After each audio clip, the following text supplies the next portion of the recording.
bonjour. Comment ça va? Bon, les petites galères matinales de son, d'image, on connaît. Vous êtes habitués, maintenant c'est tout ce que vous méritez de toute façon. Ne vous attendez pas à mieux. Merci Japania pour le raid. Ça fait très plaisir. Et un gros bisou, toi qui es au Japon. On te déteste tous. Et en même temps on t'aime. Merci pour ce que tu apportes aux gens. Bravo à tout ce que tu fais. Voilà notre rayon de soleil. Anne, dis donc. Tu sais parler aux femmes. Comment vous allez? Ça me fait extrêmement plaisir de vous retrouver pour la première, en vérité, de Popine l'hebdo. Il y a des poils sur mon micro. Là. Attendez. Est-ce que la lumière est bien? Vu que le temps est un petit peu chafouin en ce moment, j'ai la sensation d'être un peu suréclairée. N'hésitez pas à me dire. Vous trouvez que je suis aussi blanche qu'un cul anglais. Ça peut tout à fait se négocier. Marie, j'aime bien regarder ton live en buvant une Norezza. Vous savez que la tier list de l'eau, incroyable. Ah ben, il y a des gens qui me réactent sur TikTok. Là, je crois qu'on a passé un game assez incroyable. Un peu surex, mais ça va. Écoute, on est équipé. On est équipé et à tout moment... Paf, non, ça c'est pas la bonne appli. À tout moment, je rentre dans une appli qui, du coup, me permet de gérer... Ok, c'est mieux là, hein? C'est mieux? Non, pour l'hebdo, je suis chez moi. Et pour la mensuelle Crunchyroll, je serai du coup dans mon nouveau décor à Coquet Coco. Voilà. Est-ce que la lumière, ça vous semble plus correct? Moi, j'ai la sensation. Ok, très bien. Eh bien, bienvenue. Installez-vous. Merci à tous ceux qui arrivent et qui sont là pour la première fois. Merci à tous les fidèles et loyaux aussi. Comme je le disais, on est sur un format hebdomadaire. Donc tous les jeudis à 11h, je vous donne rendez-vous pour cet hebdo où on va parler de pop culture asiatique. Chose que je faisais déjà à la télé, fut un temps. Et au final, j'ai pas retrouvé un format qui me parle des choses que je kiffe, que ce soit à la télé ou forcément sur internet en live. Donc je me suis dit, si t'as envie de voir un truc qui te ressemble, fais-le. Et du coup, c'est comme ça qu'est né Popine. Pourquoi Popine? Popine, ça pop dans votre TL, Marie Popine, voilà, vous l'avez compris. Du coup, au sommaire de cette deuxième, il y aura pas mal de Corée du Sud. Un focus webtoon, une watchlist plutôt pas mal, mais aussi des choses un peu honteuses, un peu flemmardes, je vous en dirai plus. Je reçois quand même pas mal de messages. Merci Jus pour le sub. Merci. Non, là, toi, t'es en train de tester les sub alertes, toi. Ça, je reconnais. Merci. Hein, si j'ai raté des subs ou quoi, je vais essayer de remonter le chat. Ouais, pour la mensuelle, en fait, avec Crunchyroll, on est vraiment focus manga animé. Et pour l'hebdo, on se laisse le choix. On partira du côté de la Corée, parfois du Japon, parfois de la Chine, parfois l'Inde. Voilà, on n'a pas de restrictions. Donc, je vous ai dit, il y aura du webtoon. Il y aura un webtoon, en vérité, avec son adaptation, multiples adaptations. On en reparlera, à mon avis, on est sur un très gros truc. Projet Ryu, on s'en est parlé notamment dans le Lunch Play.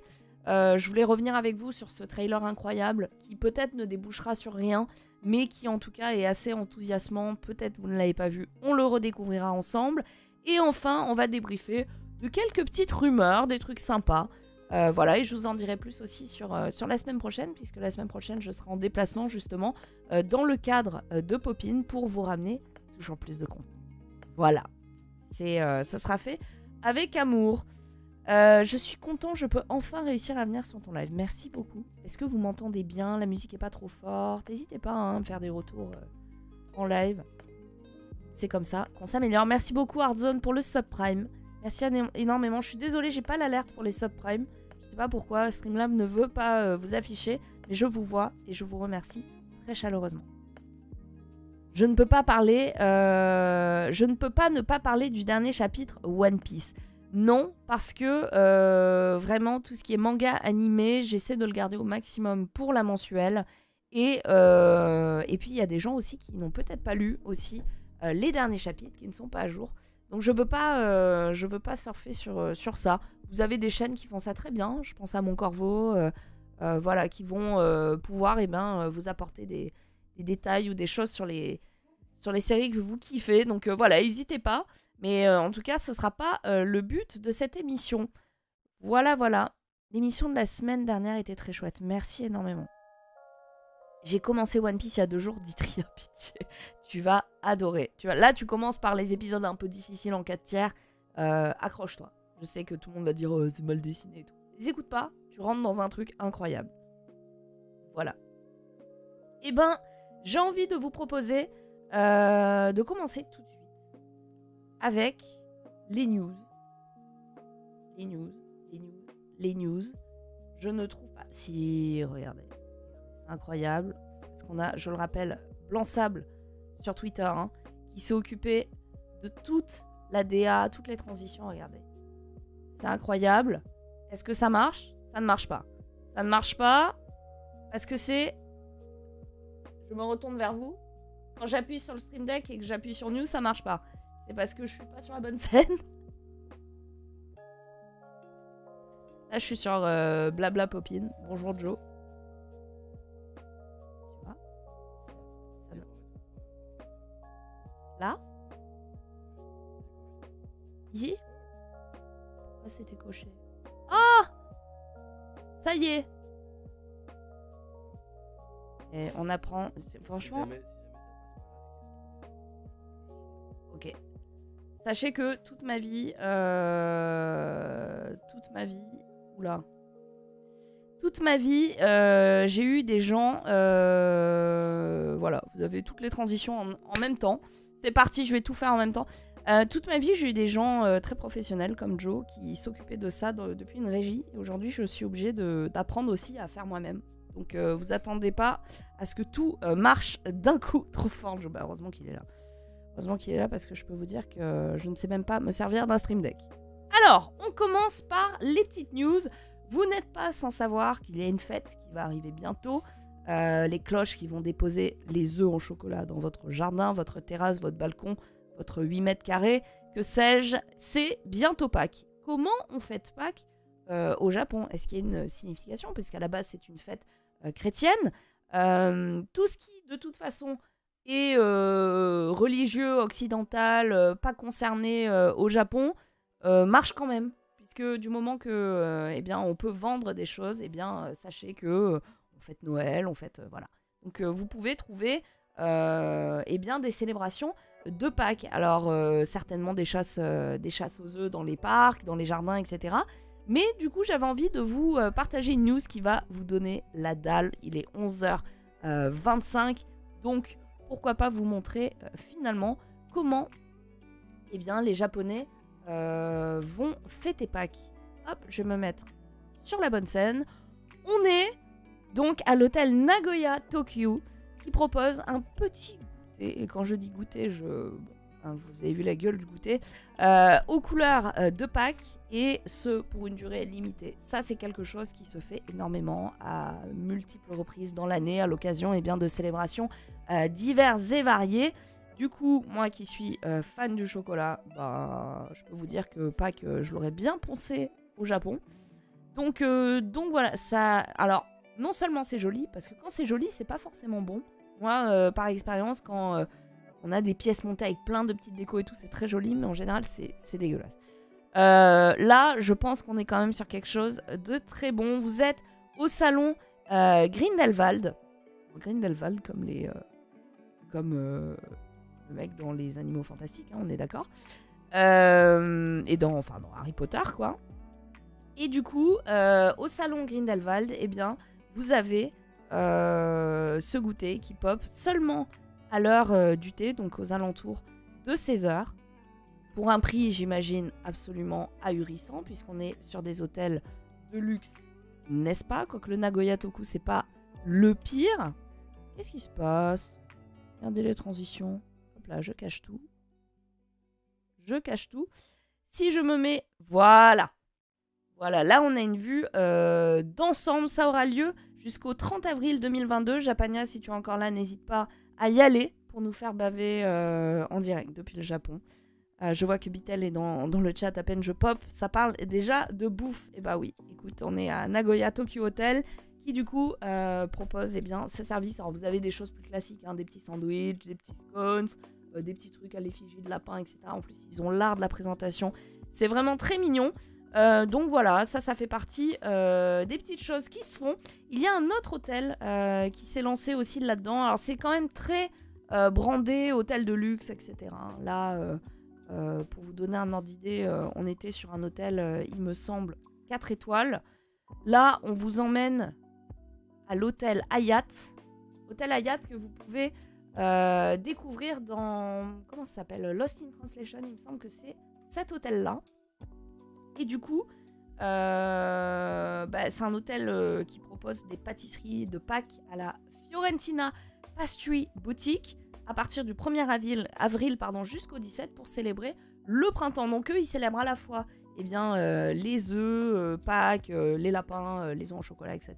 Et le hanami qui est en train d'envahir absolument tout. Alors le hanami, il faut savoir que vous avez le McDo qui fait des hamburgers aux fleurs de cerisier. C'est pas des blagues. Vous avez Starbucks aussi qui fait des trucs dédiés. Voilà, toutes les grandes enseignes, même de fast-food, s'y mettent.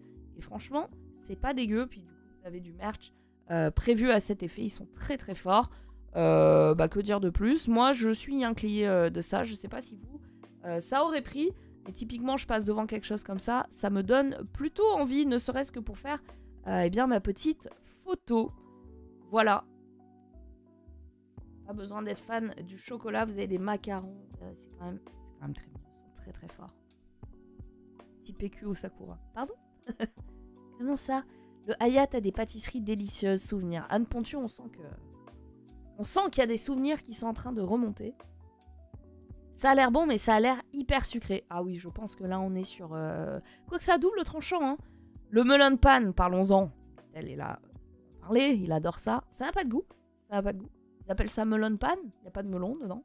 C'est même pas du pain. Ça n'a pas de goût. Donc, tout ce qui a l'air sucré ne l'est pas forcément. Tout ce qui a l'air bon ne l'est pas forcément non plus. Donc, ne vous faites pas avoir. On a mis... j'ai mis dans le runner le lien du site. Voilà.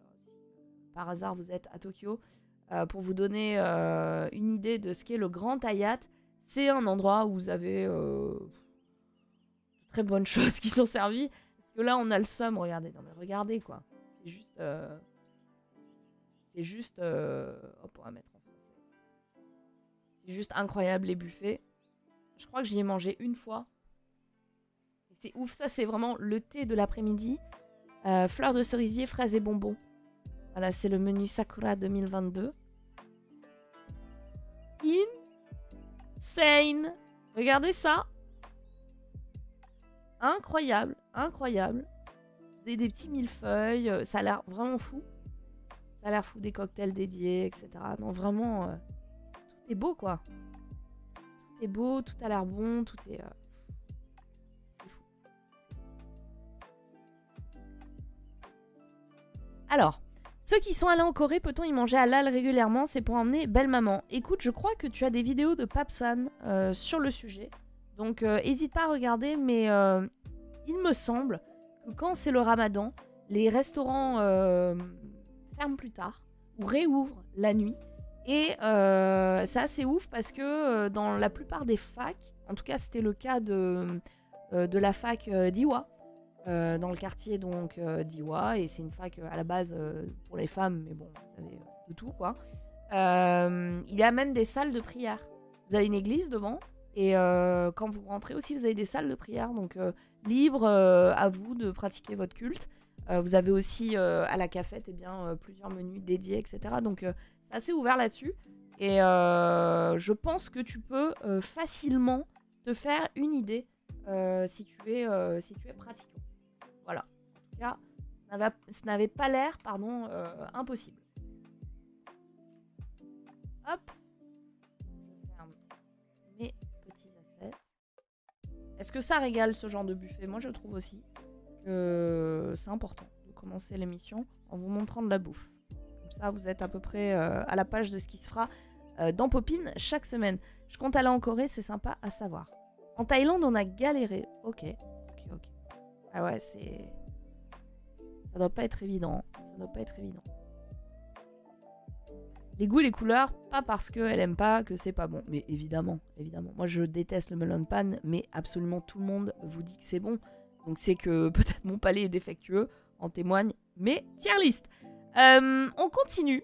On continue. J'ai envie de vous poser une question. N'hésitez pas à me dire dans le chat quel est votre personnage Sanrio préféré. Alors Sanrio, vous connaissez forcément. C'est Hello Kitty, c'est Pompurine, c'est My Melody.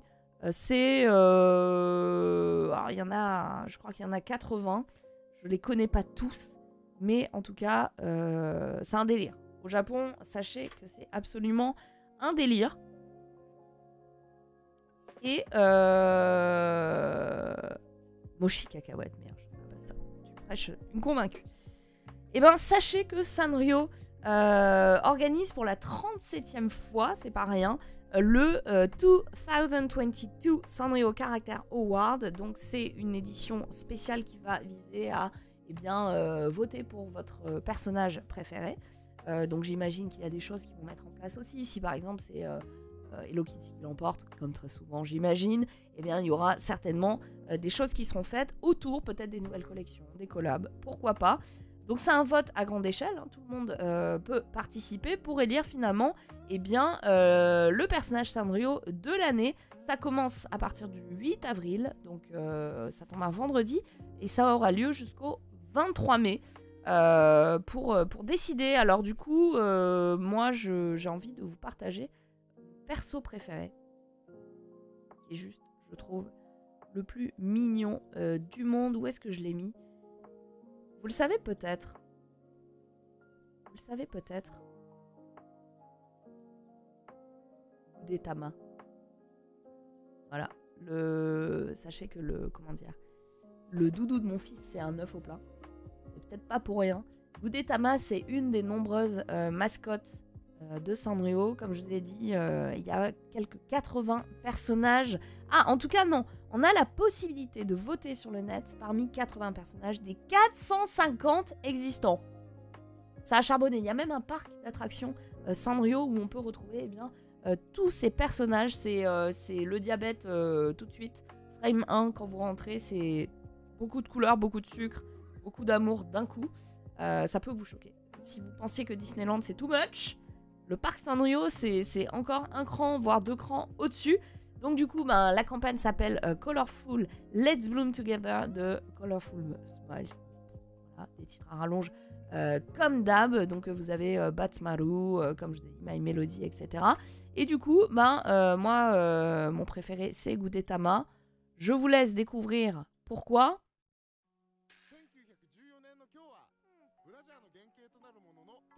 Là, on est sur un épisode... Je n'ai pas compris. Je n'ai pas compris le but de cet épisode. Je crois c'est comment mettons un soutien-gorge. Et c'est juste, c'est trop mignon. C'est un œuf qui a la flemme et qui attend qu'une chose, c'est d'être bouffé parce qu'il en a marre de vivre. Donc voilà, vous avez tout un tas d'épisodes. Vous avez une chaîne YouTube dédiée. Vous avez même des pâtisseries Gudetama où vous pouvez percer ses petites fesses toutes rondes et il y a du chocolat qui sort. Très délicat. Mais je suis très très fan moi de Gudetama. Incroyable. Ah mais non mais moi c'est mon préféré. C'est mon préféré. Là vous rentrez dans un truc qui est quand même très deep. C'est très très deep. Gudetama c'est... Je vous cache pas, c'est un game assez particulier.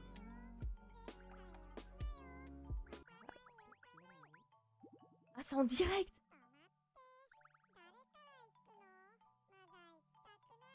J'adore. Moi, je peux regarder ça des heures. Ça me fascine. On est 59 dans le monde à regarder ça. Quelle est notre vie? Quelle est notre vie? Je sais pas pourquoi. Lui est une dent. Il y a une mascotte Sanrio, c'est une dent. Et c'est pour inciter les enfants à se laver les dents. Voilà, je suis fan d'une dent et d'un œuf au plat. Qui êtes-vous pour me juger finalement? Donc moi c'est tout simplement comme je vous ai dit mon personnage préféré. Alors le lien pour voter, je vais vous le donner tout de suite. Je crois que c'est pas encore ouvert pas encore ouvert au vote. Regardez. Je vous ai mis dans le chat. C'est pas encore ouvert, il me semble. Ouais, c'est à partir du 8 avril. Vous avez la fiche de campagne officielle. Et donc, vous avez ce PDF qui vous explique tout, les différents personnages. Vous avez des variantes, hein, moi ce que j'appelle les variantes de Hello Kitty. Hello Kitty est un chat qui a elle-même un chat et elle a 50 balais, la meuf. Donc, là, vous rentrez dans un truc. Et puis, vous avez des skins, etc. Lui, c'est vrai qu'il est quand même très mignon. Je crois que c'est Batmaru. Alors lui, je l'adore. C'est un Kirimi. Quand j'étais au Japon en 2016, il était absolument dans toutes les machines à pince. Vous pouviez gagner ces espèces de tranches de saumon géantes. Ça n'avait aucun sens. Ça, on dirait un ersatz de Donald, version japonaise, assez mignonne. Il y a plein de personnages, je vous avoue. Par exemple, ça fait partie du lore d'Hello Kitty. Jamais vu. Pour moi, il n'y a que Kitty et son chat à la limite. Vous avez... comment elle s'appelle Retsuko. Retsuko qui est... je crois que c'est une série Netflix. Vous l'avez sur Netflix. C'est une meuf qui travaille dans des bureaux, donc c'est un pandarou. Et elle a une patience illimitée, une résilience en tout cas. Son patron est à la limite du harcèlement, c'est un gros cochon. Elle n'a pas une vie évidente, sa mère lui met beaucoup de pression pour qu'elle se marie, pour que voilà. Et Agretsuko, c'est une petite meuf qui se défoule au karaoké, qui chante du métal. C'est hardcore. Je vais vous mettre un trailer.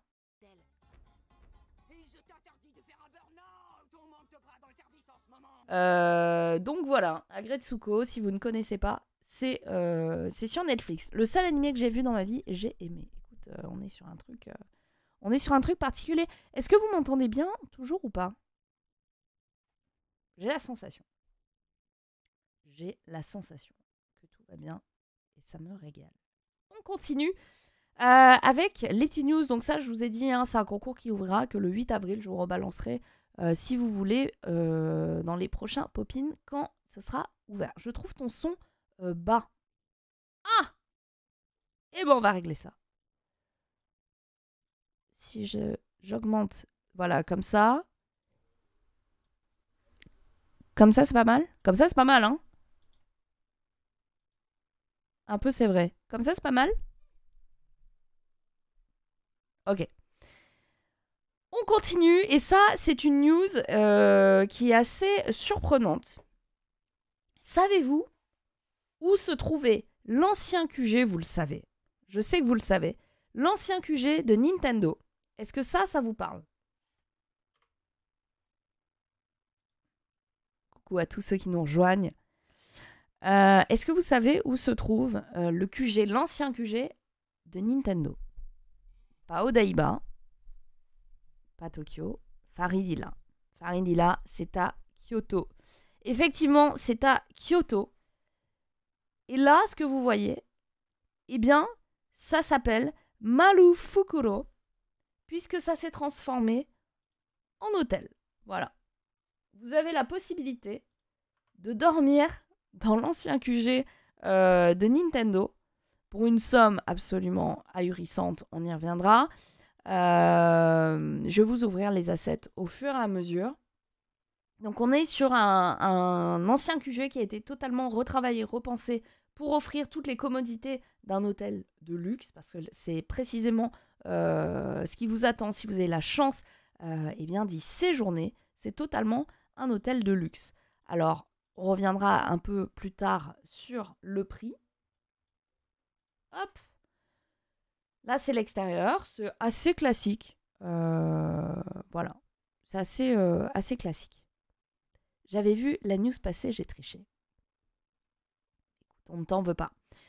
Vous avez donc dans cet hôtel des chambres, comme je vous ai dit, mignonnes, mais qui ne sont pas, si vous vous attendiez à avoir la chambre Super Mario, la chambre Bowser, etc., c'est pas du tout le propos. Vous avez des bains privés en plein air, des salons élégants, une touche d'histoire du jeu vidéo, mais c'est vraiment par touche. Ça doit être une espèce de couloir avec peut-être un truc comme une galerie avec des rétrospectives, etc. Nintendo a été fondé, peut-être que vous l'avez, c'est presque la même année que moi. mais un siècle avant, 1889. 1889, personne ne s'attendait à ce que ça grossisse autant. Et bien du coup, ce qui n'était au tout début qu'un humble fabricant de cartes à jouer est devenu la société que l'on connaît tous avec le succès évidemment qu'il a rencontré ou qu'elle a rencontré plus tard. Du coup, forcément, les anciens bureaux étaient devenus trop petits. Du coup, on s'est dit, on va pas les détruire parce que c'est historique, on va en faire un hôtel. Donc ça fait un moment que Nintendo n'a pas de tenue en fait de réunion ou n'a pas investi ces bureaux-là. Hein. Vous vous doutez bien, ça a été construit en 1933. Hein. Voilà, 1933, ça commence un peu à dater. Ça a également servi de résidence à la famille Yamauchi qui a fondé Nintendo. Je vais vous mettre des petites images des chambres. C'est très joli. Hein. C'est très joli, mais c'est vrai que c'est... Voilà, comme je vous ai dit, si vous attendiez à du full Nintendo brandé marketé, c'est pas du tout le cas. Donc du coup, comme je vous ai dit, c'était la résidence familiale des créateurs, des fondateurs en tout cas de cette société qui fabriquait à l'origine des cartes à jouer. L'endroit va du coup accueillir une fois de plus énormément de monde, puisque c'est vendredi, la grande ouverture de Marufukuro, donc l'hôtel. Et Marufuku, pour ceux qui se demandent, c'était le nom de la fameuse société qui fabriquait ces jeux, ces cartes à jouer. Voilà, Hiro, ça veut dire manoir. Marufukuro, le manoir Marufuku. Donc, c'est une propriété luxueuse. Hein, qui dit manoir dit forcément prix qui suit, puisque la moitié de ces 17 chambres, donc ça reste quand même un établissement quand même à taille... modeste, hein, on n'est pas sur non plus un truc gigantesque avec 500 chambres, la moitié des chambres, ce sont des suites. Donc, on est sur quelque chose de très très luxe. Je crois que j'ai mis d'autres images. Voilà, ça, c'est des parties communes. Donc, vous voyez, on peut apercevoir dans des galeries éclairées peut-être des clins d'œil à ce qu'était Marufuku à l'époque, donc en 1930. Évidemment compris dans le prix, c'est de la pension complète. Donc vous avez tout ce qui est petit déjeuner, dîner et très haut de gamme. Donc voilà, si vous avez l'occasion de passer à Kyoto quand les frontières réouvriront, ça reste une possibilité. Sachez que Kyoto, c'est une destination qui coûte très cher. Très très cher. Si vous décidez de loger dans le cœur de Kyoto, que ce soit le quartier de Gion, de Pontocho, etc., c'est très très cher. Donc, si on vous vend du rêve en vous disant vous devez passer une nuit dans un ryokan avec un onsen sur la terrasse, on peut très vite chiffrer à 1000 balles la nuit. Hein. Donc, sachez-le, quoi. Merci Miwar pour le sub de niveau 1. Merci énormément. Parle pas de choses qui font mal, Marie. Bah si, va falloir le dire. Parce qu'un jour, on va y retourner. Certains ont leurs billets en suspens depuis des mois. Oh, mais tu sais que moi, ça fait 3 ans que j'ai des billets pour la Corée. Voilà, qui sont repoussés chaque année. Mais peut-être que cette année, je vous emmène. Je vous en dis pas plus. Peut-être, sachez-le. Donc voilà, vous avez le lien du site marufukuro.com/en pour English / qui vous mènera du coup vers ce nouvel établissement avec tout l'historique dont je vous ai parlé un petit peu plus tôt. On continue tranquillement avec d'autres petites news. Est-ce que pour l'instant, je vous fais voyager? Est-ce que pour l'instant, vous avez la sensation d'être ailleurs? Est-ce que vous avez la sensation de vivre le Japon? Est-ce que je suis TripAdvisor? Kyoto, visez les business hôtels si jamais faire un soir. Ryokan, c'est exactement ça. Moi, je faisais des capsules hôtels. Parce que c'est chambé.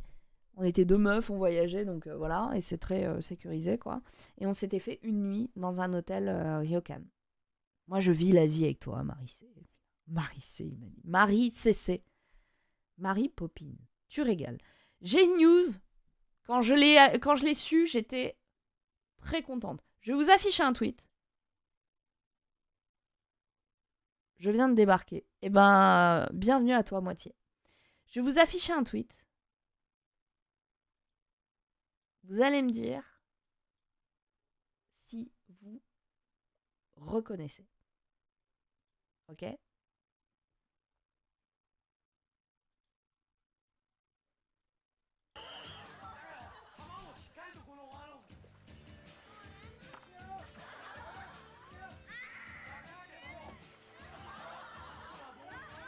Bah oui, vous reconnaissez forcément Takeshi Castle.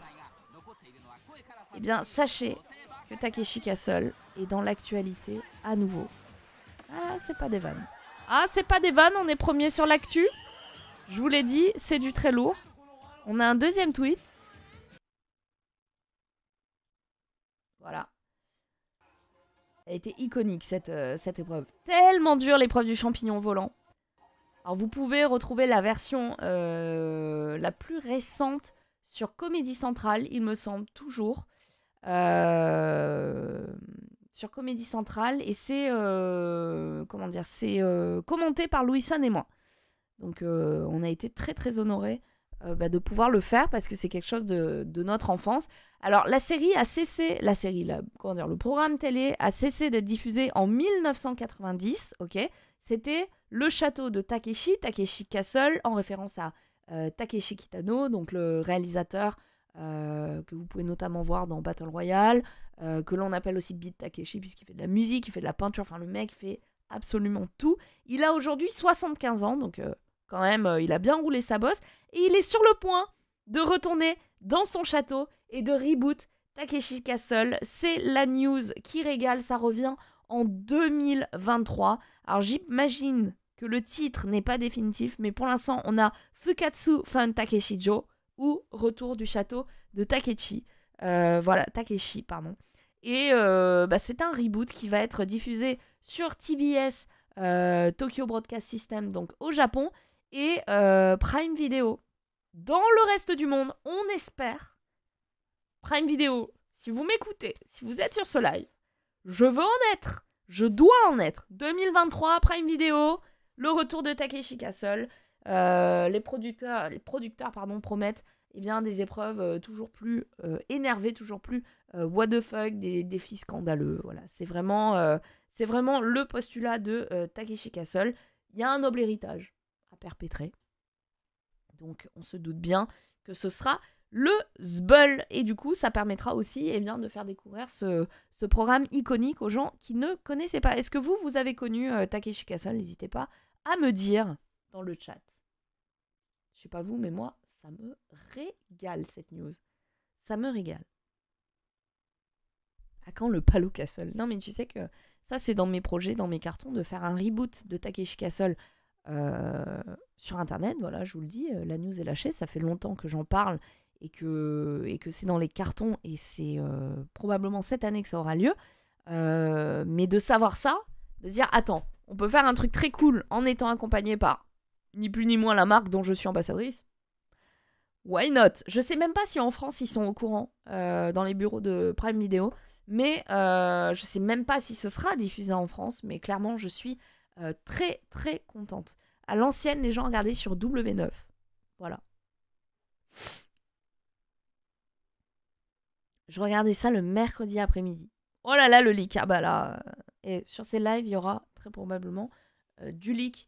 Comme Louis San qui se lâche. Louis San qui est youtubeur. Hein. Donc il y a le montage, il y a la VOD, il y a du contrôle, il y a un certain contrôle. Louis, quand il est sur sa chaîne Twitch, ça lâche des dingueries. Donc n'hésitez pas à le suivre sur la plateforme, puisque visiblement il a leak des choses. Je l'ai appris par les réseaux sociaux. La marque dont tu es ambassadrice. Je suis ambassadrice Prime Video. Voilà. J'ai été aussi ambassadrice Google juste pour le téléphone, le Google Pixel. Et c'était un partenariat d'ambassadrice de 6 mois. Pour être tout à fait transparente avec vous. Parce que c'est le moins contraignant. Et très franchement, je suis tellement contente de mon téléphone et de tout ce que je fais avec que j'ai décidé d'acheter le 7. Le 7 Pro cette fois-ci, pour l'écran un peu plus grand. Et pour aussi les capacités matérielles. Mais voilà. C'est les deux marques que je représente aujourd'hui, à date. Pixel, c'est bientôt fini. Donc je reste ambassadrice Prime Video pour l'instant. Mais c'est tout. Slotgami. Peut-être. Peut-être. Peut-être pas. Mais peut-être. J'ai un filtre. Ah, mais oui. Non, j'ai pas de filtre. J'ai pas de filtre, hein. C'est ce truc qui déforme. C'est en 2022 Pixel 7, je crois. Vous voulez que je fasse toute l'émission comme ça? Ça vous dérange pas? Non, enlève ça. Eh ben, tu sais quoi? Je vais le garder. Je vais le garder jusqu'à midi. Alors là, remerciez Farid de m'avoir rappelé qu'il y avait cette chose qui existait. Ensuite, j'ai une autre news. Alors, je vous cache pas, je me suis moi-même mis dans le runner de cette émission. Hors de question de mettre les trailers. Hors de question. Donc ne me lancez pas. Je ne les regarderai pas. Je ne les regarderai pas.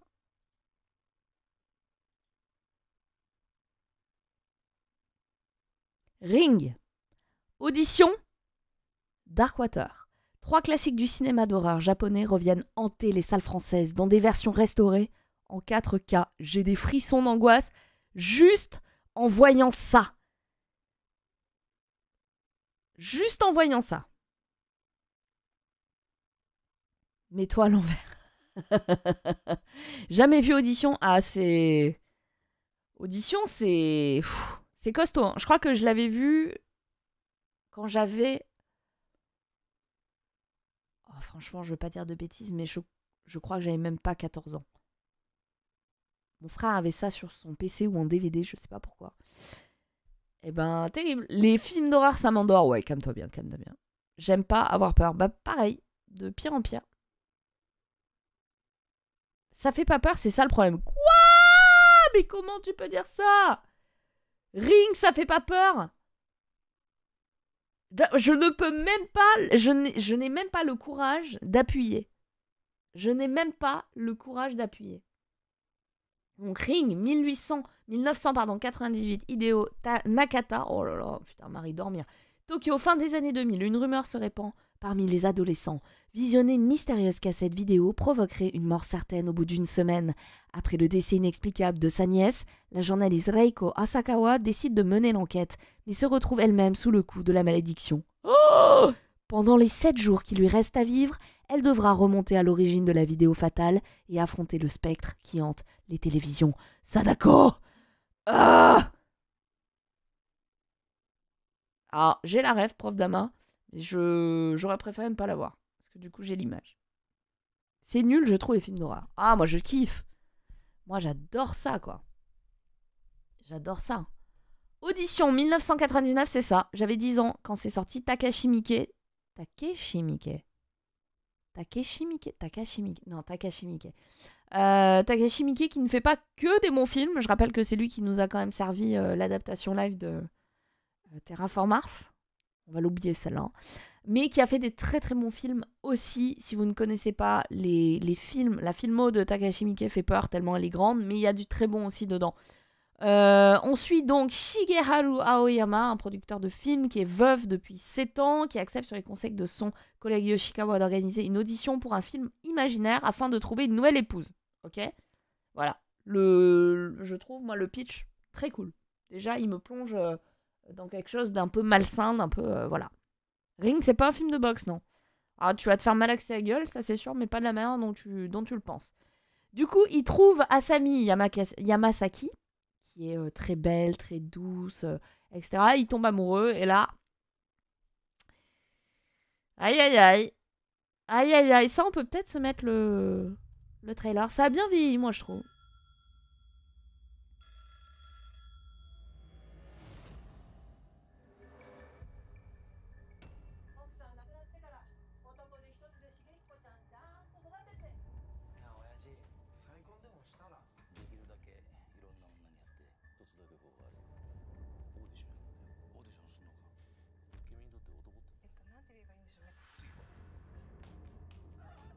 Le mec se fait un speed dating sous couvert de...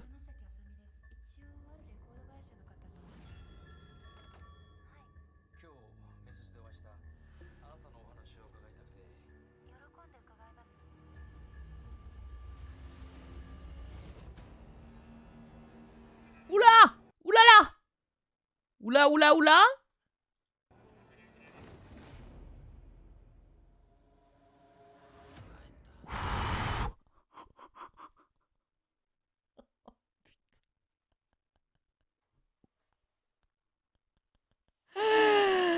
On l'a évité de peu. Un giga téton. Oh, en 4K 60 FPS. Je peux vous dire que je suis ravie de m'être posé la question. Ah, c'était pas un cul, mais c'était un méga téton en gros plan, premier plan. Là, il était là, putain, il m'a fait des appels de phare. Très contente qu'on ait finalement raté ça. Donne le lien pour la culture. Non, non, non, non, non, non, non, non, non.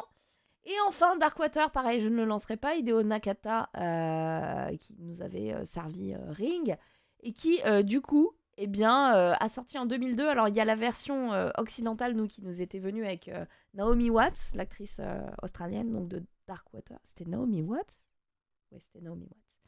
Et du coup, bah, la version japonaise est terrifiante. Voilà. En instance de divorce, Yoshimi et sa fille de 6 ans, Ikuko, emménagent dans un immeuble vétuste de la banlieue de Tokyo. Elle tente de s'acclimater à leur nouvelle vie. Des phénomènes mystérieux se produisent. Qui est cette fillette en ciré jaune qui se promène dans les couloirs? Pourquoi un petit sac pour enfants rouge ne cesse d'apparaître entre les mains d'Ikuko? Quelle est l'origine de ces ruissellements qui s'étendent sur les murs et le plafond de leur appart? Une menace venue de l'au-delà va tenter de séparer la mère de sa fille. Terrible! Le trauma est terrible. Voilà, donc... Darkwater est une œuvre envoûtante au thème universel. Je ne sais pas si c'est universel, mais en tout cas, si vous aimez pas les films d'horreur, eh bien, n'y allez pas. Voilà, c'était la news très rapide pour vous dire que je n'irai pas plus loin dans les trailers. Fort heureusement, j'ai eu le réflexe. Oh, mon premier film d'horreur. En 1983, en cachette, j'ai regardé Massacre à la tronçonneuse. J'avais 5 ans. Ça va?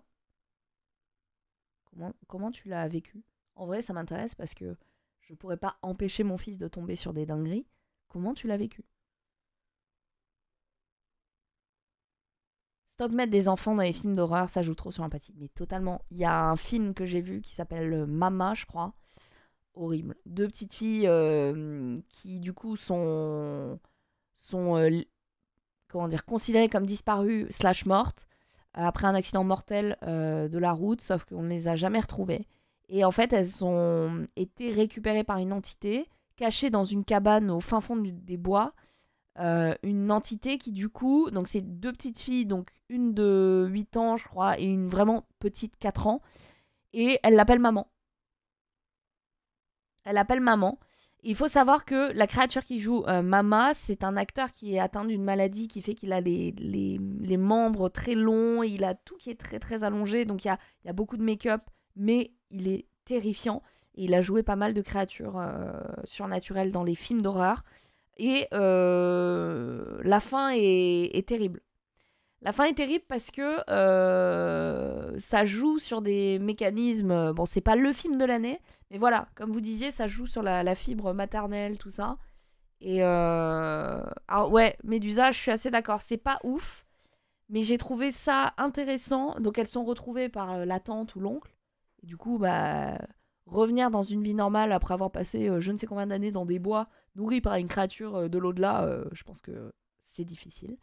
Mais les deux sœurs sont unies dans l'adversité comme dans le retour à la normalité. Et du coup, je trouvais que le traitement était intéressant, il était différent.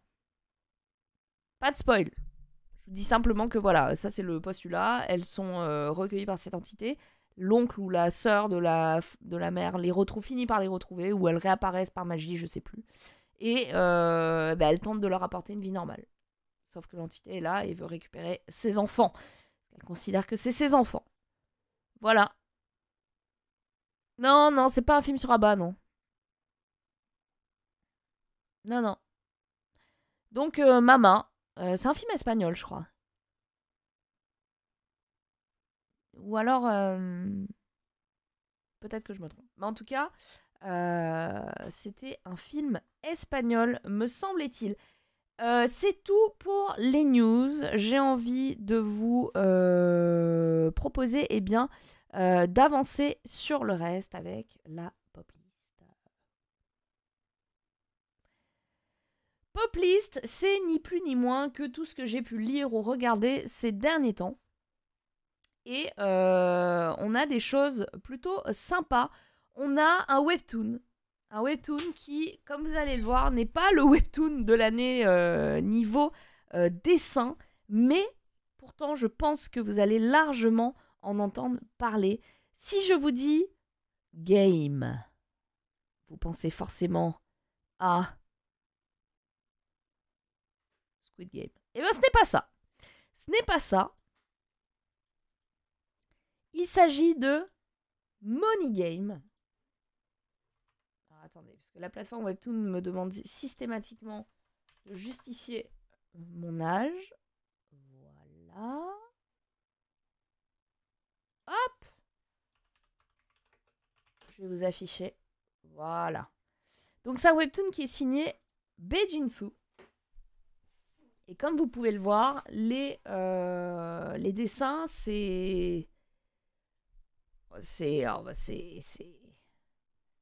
particulier. Alors, vous avez un gros trigger warning. Sachez-le. Mais, voilà. Vous êtes sur cette typologie de dessin. Ne vous laissez pas rebuter. Ne vous laissez pas rebuter. Le webtoon original, donc Money Game, est centré sur 8 participants, d'accord, qui s'affrontent pendant 100 jours pour un total de 44,8 milliards de won, ce qui fait à peu près 37 millions de dollars de cash prize. Merci Inferno Osef pour le subprime, ça me régale. Donc, Money Game, c'est encore et toujours une histoire de gens dans le besoin qui s'affrontent. Vous allez me dire, oh ouais, allez, un énième Squid Game. Attendez que je vous le vende. La série a débuté en 2018, ok, et ça a attiré pas mal l'attention des producteurs de télé parce qu'elle offrait un propos et un cadre assez unique.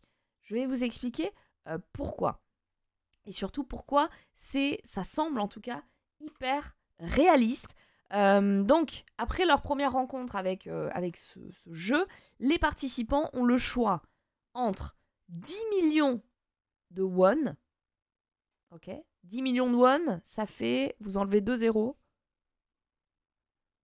Pierre, 10 millions moins 2 zéros, ça fait combien? Ça fait 10 000. 10 millions, si t'enlèves 2 zéros, ça fait 10 000. Ah, ça fait 100 000. Ça fait 100... Non, alors t'enlèves 3 zéros. 10 000. 10 000, ok. Parce que si c'était 100 000 yens, 10 millions de yens, on serait sur 100 000 euros. Mais si c'est 10 millions de won, c'est 10 000 euros. Ok. Donc, on leur propose... Non. Attendez. 1000 won, c'est 1 balle. Bah, en gros, 1000 won, c'est 1 balle. Voilà. Donc, 10 millions, si t'enlèves 3 zéros, ça fait 10 000. Eh, elle est là, hein. Mamie, elle est là. 2. Ça fait 10. Ça fait 100. 10 000 divisé par... Mais qui fait ça? Personne ne diviser 10 000 par 10. Genre, tu vas distribuer 10 fois. Non, personne ne fait ça. Du coup, mon cerveau ne veut, ne veut pas savoir.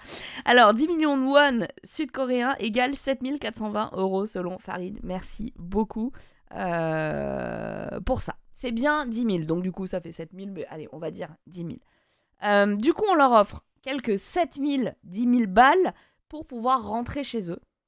Ça va. Ou rester dans l'aventure pour 44,8 milliards de won qui, je rappelle, font 37 millions de dollars. Que feriez-vous? On va faire un petit sondage. Hop.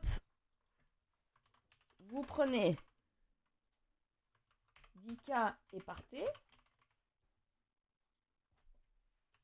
Pariez 37 M. pendant 100 jours. Hop, on lance. Comment ça ne respecte pas les lignes de conduite? Oh.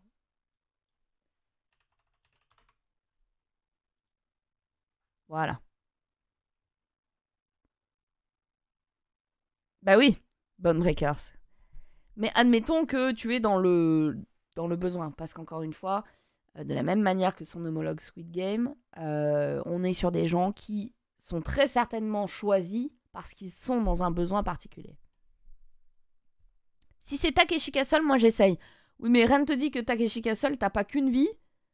Et si tu tombes, tu meurs. Hein, donc, Takeshi Castle, tu tombes dans des flaques d'eau. Là, ça se trouve, tu tombes dans des falaises. Donc, je rentre chez moi. Ici, ça veut survivre. Et 37 millions donnent envie. Et en vrai, il y a débat. Mais je pense qu'il y a un avant-après Squid Game aussi. Parce que beaucoup de gens auraient dit, mais je les parie, moi, les 37 millions. Moi, je suis joueur. Très bien. Eh bien, les 8 participants qui ont accepté d'aller au bout des 100 jours sont isolés dans des pièces bétonnées, complètement vides, ok, avec rien d'autre que des vêtements, juste un ensemble de vêtements, un livre de règles qui régissent donc le jeu, et ils doivent survivre pendant 100 jours. Ok ? 89% du chat prend les 10 000 et se casse. Vous avez raison. Le prix, donc je le rappelle, 37 millions de dollars, que les participants vont se partager entre eux après avoir réussi les 100 jours. Il faut que les 8 aillent jusqu'au bout des 100 jours pour pouvoir prétendre se les partager. S'il n'y en a que 5, ils se partagent en 5. Hein, voilà, ni plus ni moins. Tout au long des 100 jours, les participants doivent acheter leurs produits de première nécessité. Ok ? Donc, on n'est pas sur des épreuves de survie. A priori. Mais c'est là que c'est fourbe. C'est money game. Tout au long des 100 jours, ils doivent acheter leurs produits de première nécessité. Donc quand tu es une femme, clairement, tu pars avec un debuff. Parce qu'il va y avoir tout ce qui est pour les règles, etc. Donc il y a des choses aussi, voilà, peut-être un peu en supplément pour nous. Sauf que tout est à 1000 fois le prix d'origine des produits qu'ils recherchent. Ok ? Un dentifrice qui coûtait 2 balles va coûter 2000 balles. Et ensuite, ça va être déduit des 37 millions. Donc si t'as un man qui dit, parce que c'est ça qu'on leur dit, les gars, vous avez de l'argent quasi illimité, vous pouvez acheter ce que vous voulez. Si ça se trouve, il y en a un, il s'est acheté un DVD porno qui coûtait 50 balles, bah il le paie 50 000 balles. Voilà. Et ça, c'est déduit de la cagnotte. Donc, au terme des 100 jours c'est long. Hein. 100 jours, c'est quand même plus de 3 mois. Tous les jours, à plus de 1000 fois le prix d'origine, ça peut aller très, très, très vite. Très vite. Ok ? Du coup, forcément, ça va être le chaos, puisque les dépenses de l'un va pénaliser les autres. Du coup, la cruauté de la nature humaine, vous en doutez bien, est sans limite. Il va se passer des bails.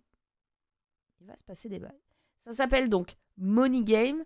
C'est le concept d'une émission donc en webtoon qui joue sur la pauvreté, le sentiment d'impuissance de ces candidats de la même manière que Squid Game le faisait. Du coup, les participants, comme je vous l'ai dit, sont choisis avec soin puisqu'en général, on les sauve quasiment de la mort et du désespoir en leur disant, ben voilà, vous avez la possibilité de remporter une somme impossible alors que vous croulez sous les dettes. Donc du coup, ils y vont. Et c'est terrible.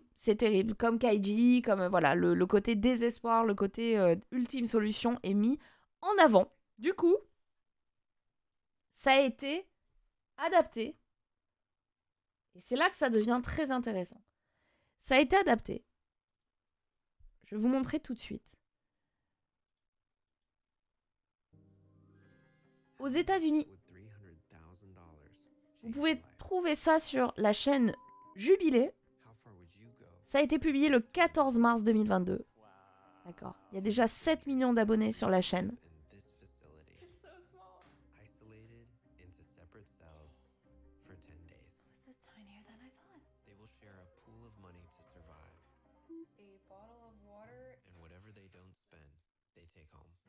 Vous avez vu?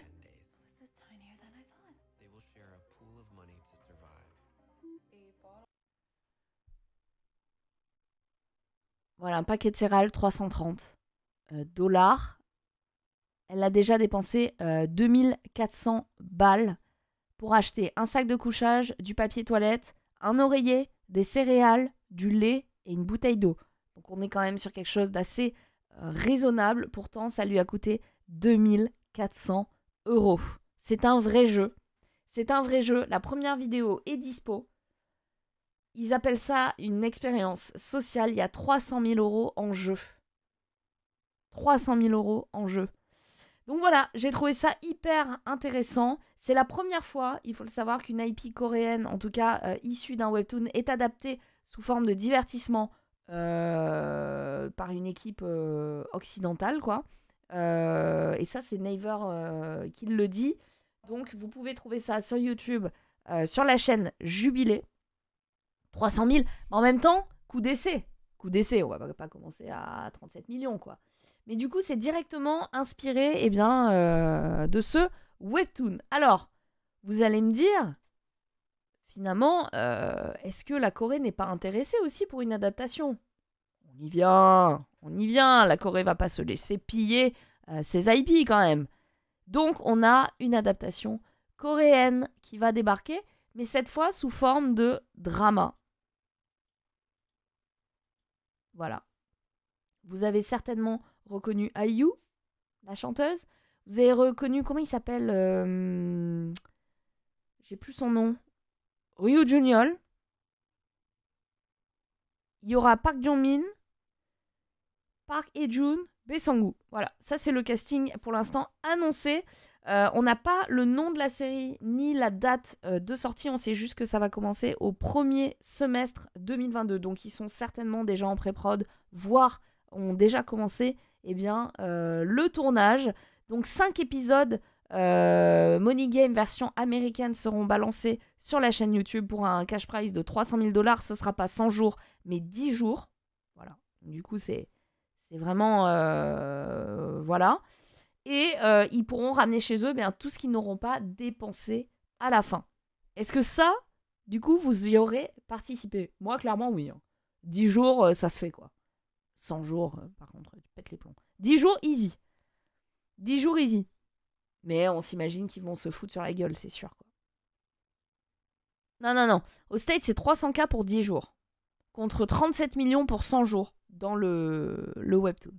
10 jours, en vrai, c'est OK, hein. C'est OK. Ils ont 300 000 à se partager en 8 et ils repartent avec ce qu'ils n'ont pas dépensé. Par jour, la meuf, en prenant le strict minimum, en faisant un tout petit repas par jour, elle en est déjà à 2500 balles. Ça va aller très très vite parce qu'il y en a un moment, il va se dire oh là là, Janine là de la cellule 2, elle m'a mal parlé, je vais commander du caviar. 24 000 balles. 24 000 balles, je suis sûre, il y en a, ils vont faire des dingueries. Mais c'est sympa, voilà, premier épisode. Et du coup, il y aura le drama qui prendra la suite cette année. Si vous n'avez pas lu le webtoon, c'est sur la plateforme webtoon de Naver. Ça s'appelle Money Game. Voilà. Et vous avez les premiers chapitres qui sont gratuits. On passe à la suite. En ce moment, j'ai pas énormément de choses à regarder. Je me cherche des excuses. Je vais vous expliquer pourquoi. Chaque année, de la même manière que je me refais Gossip Girl pour la 7e fois, parce que le truc vieillit trop bien et que Serena Van Der Woodsen a des looks de fou furieux. Chaque année, je me refais Descendants of the Sun depuis 2016, je crois. C'est en boucle. 나의 생애를 인류 봉사에 바칠 것을 엄숙히 서약하노라. Descendants of the Sun. En qualité. 나는 인종, 종교, 국적, 사회적 지위를 초월하여 오직 환자에 대한 나의 의무를 지키겠노라. J'accomplirai mon devoir envers mes patients. Donc Song Ye-kyo, Song Joong-ki, Song Sang, le fameux couple mythique.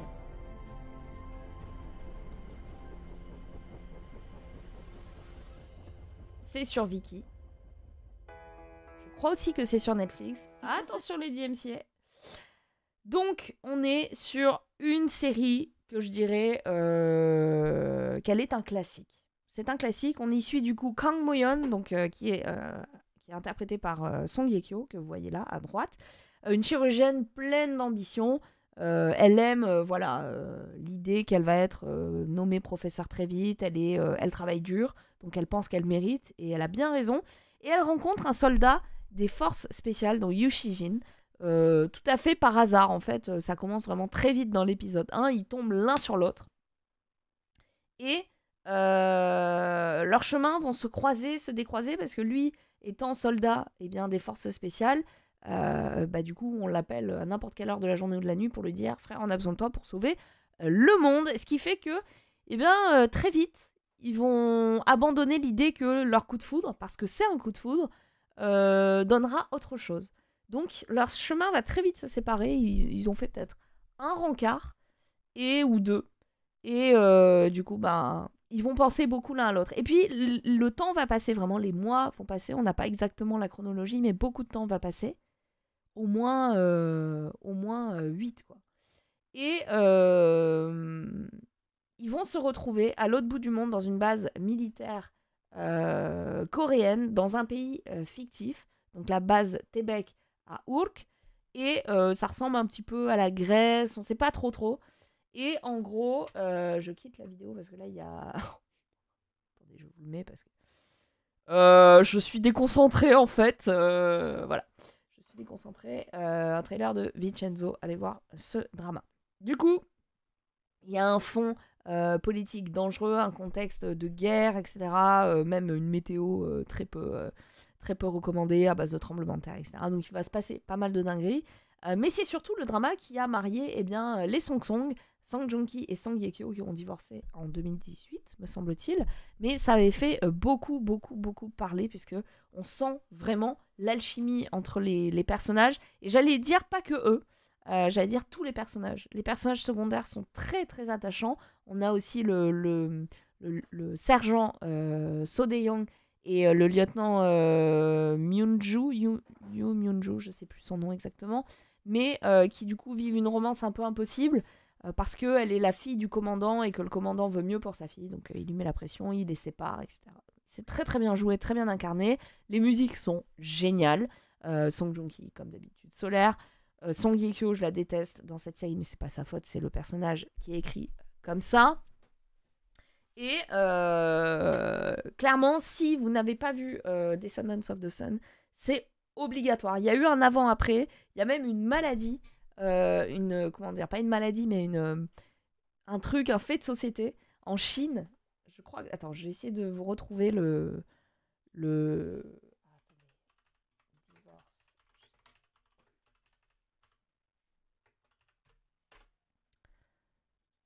Voilà. C'est un vrai truc. Beaucoup de cas de divorce en Chine à cause de Song Joong-ki. Ça n'a pas de sens. La série a rencontré un tel succès, mais vous imaginez pas à quel point elle a rencontré un succès. C'est peut-être l'une des plus populaires à travers l'histoire du drama. En tout cas, elle est facile dans le top 5. Et du coup, pas mal de femmes se plaignaient que leur mari ne ressemble pas à Song Joong-ki. Alors, spoiler, personne ne ressemble à Song Joong-ki. Du coup, ça les a tellement rendues folles, selon les autorités chinoises, que l'acteur était très officiellement pointé du doigt comme principal responsable de l'augmentation des divorces en Chine. C'est quand même incroyable.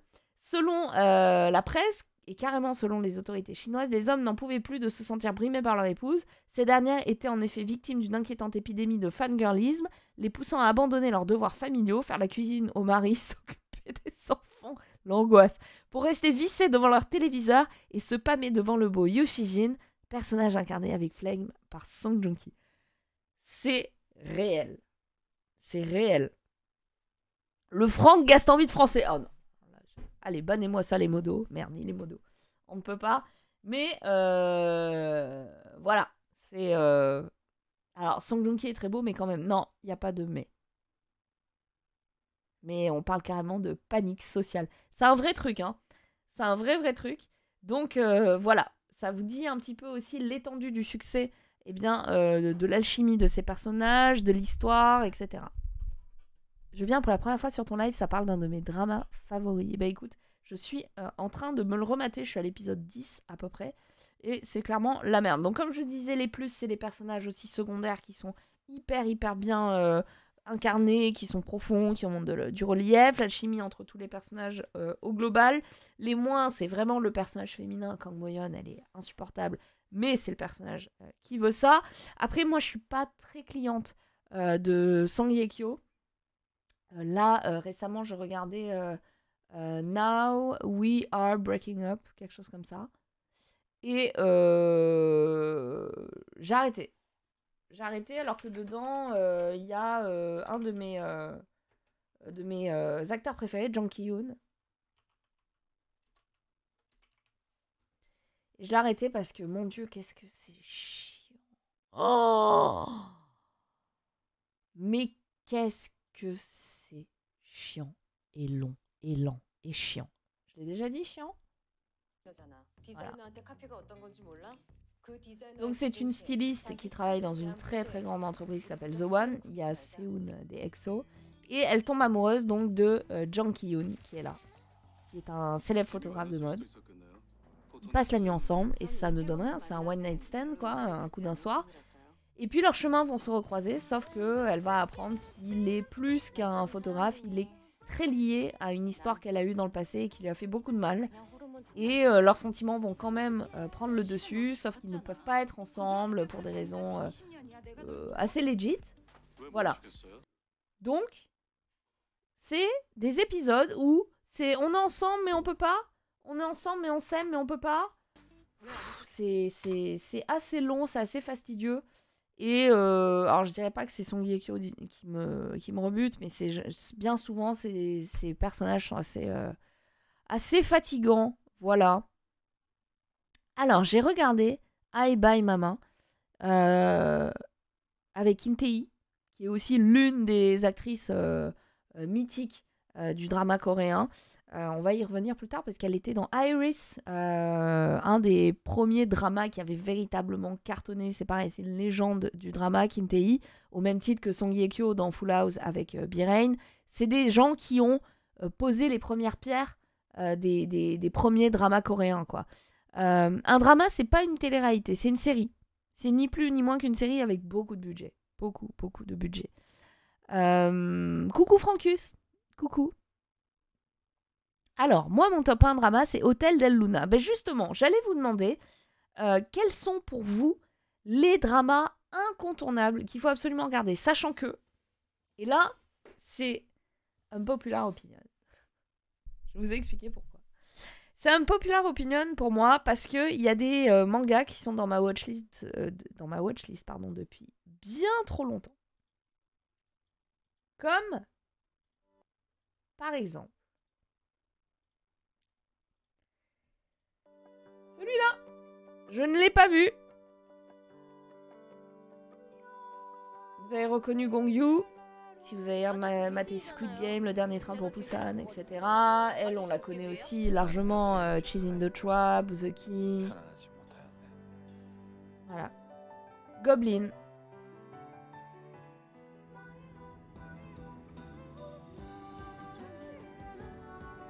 Donc très beau casting. Très cool celui-là, Goblin. Juste insane. Il faut le voir, etc. Eh ben, je ne l'ai pas vu. Voilà. Je ne l'ai absolument pas vu. Je crois que j'ai regardé 1 ou 2 épisodes et j'avais pas accroché. Donc, je sais qu'il faut vraiment que je m'accroche pour celui-là. Voilà. Il faut vraiment que je m'accroche. Silent Sea, j'ai pas accroché du tout. Avec justement Gongyu aussi, c'est sur Netflix. Bad Guys, j'ai bien aimé. Bad Guys, d'ailleurs, acteur aussi de Dernier Train pour Busan, le gros balèze.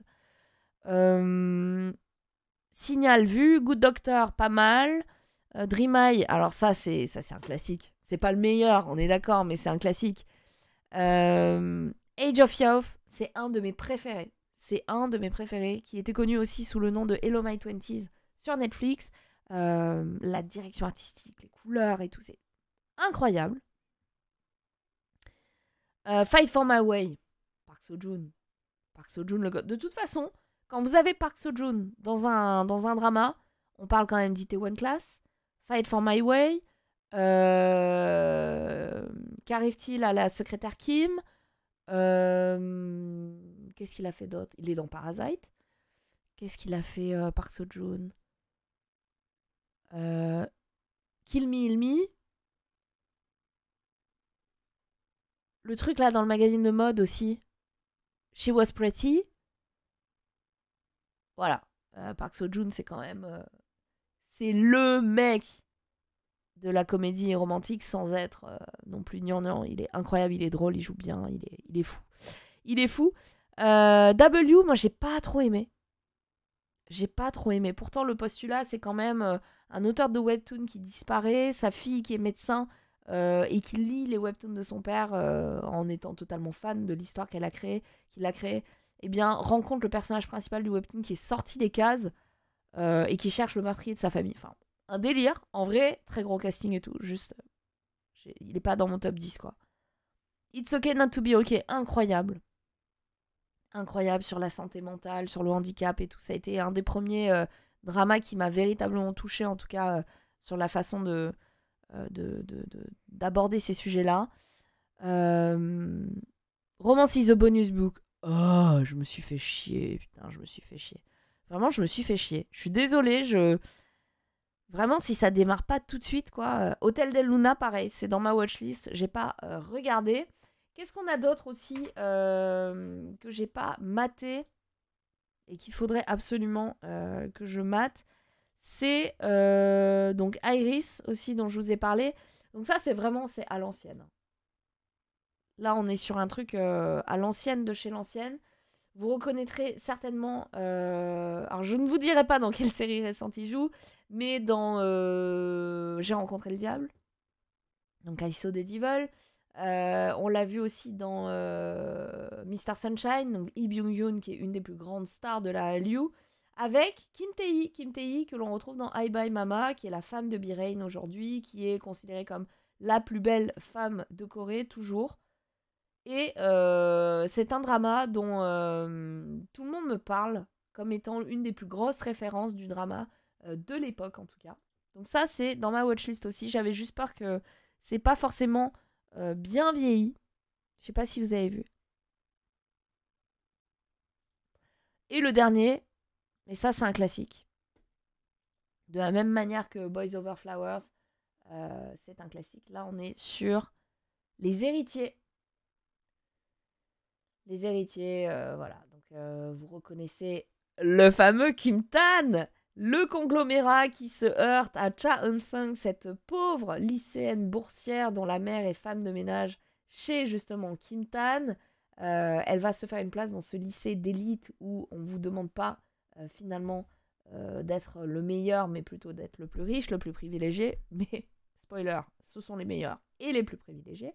Et du coup, Kim Tan va s'enticher d'elle. Et ça va donner forcément une fracture entre deux mondes qui n'étaient pas supposés se rencontrer. Voilà. Donc Les Héritiers, c'est aussi sur Netflix, me semble-t-il. C'est sur Viki, ça c'est certain. Et c'est, je pense, un des incontournables. Ce drama, l'ultime chouinerie. Ah mais là, on parle quand même d'une actrice qui passe sa vie à pleurer et quand elle pleure, elle est comme ça. Est-ce qu'on a une compile? Attends. Compile. Park Shin-hye. Crying. On a une compile.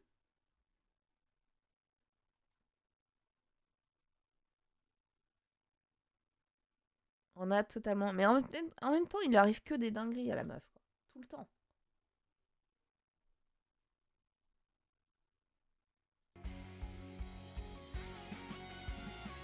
Mais se regarde. Je fais le double.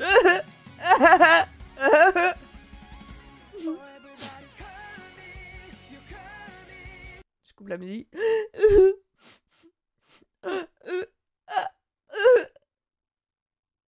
Ah, là, elle... Ah, si. Ah. Ah, là, elle pleure pas. Là, elle pleure pas. Là, elle va pleurer. Là, elle est en colère, là. Voilà. À part Chigné, quand elle pleure, c'est un truc. Hein. Ça me fait plus rire que pleurer. À chaque fois qu'elle pleure, c'est fou rire de mon côté. Ah ouais, non, mais moi, pareil. Hein. Parc Chigné, j'ai eu du mal pendant longtemps pour ça. Mais du coup, elle sort quand même pas mal de ses rôles. On l'a vu dans pas mal de dramas là, et de films d'horreur. Des trucs de survie et tout. Et son dernier drama, Sisyphus, le mythe de Sisyphe, là, Sisyphus, j'ai commencé 4 épisodes. Nul. Nul. Le roi des fleurs, nul. Non, j'ai pas aimé. Pourtant, très prometteur, très grosse prod, très gros budget. Mais voilà, Park Chouiné. J'aime. Ça m'a plu. On va continuer sur la suite de cette émission puisque l'heure tourne. On arrive sur mon coup de cœur. Top of the Pop, c'est l'heure du coup de cœur. C'est la série que vous devez absolument voir. Vous ne pouvez pas, je vous le dis bien, regardez-moi bien dans le blanc des yeux, vous ne pouvez pas passer à côté. Écoute-moi bien. Je vais vous mettre le trailer.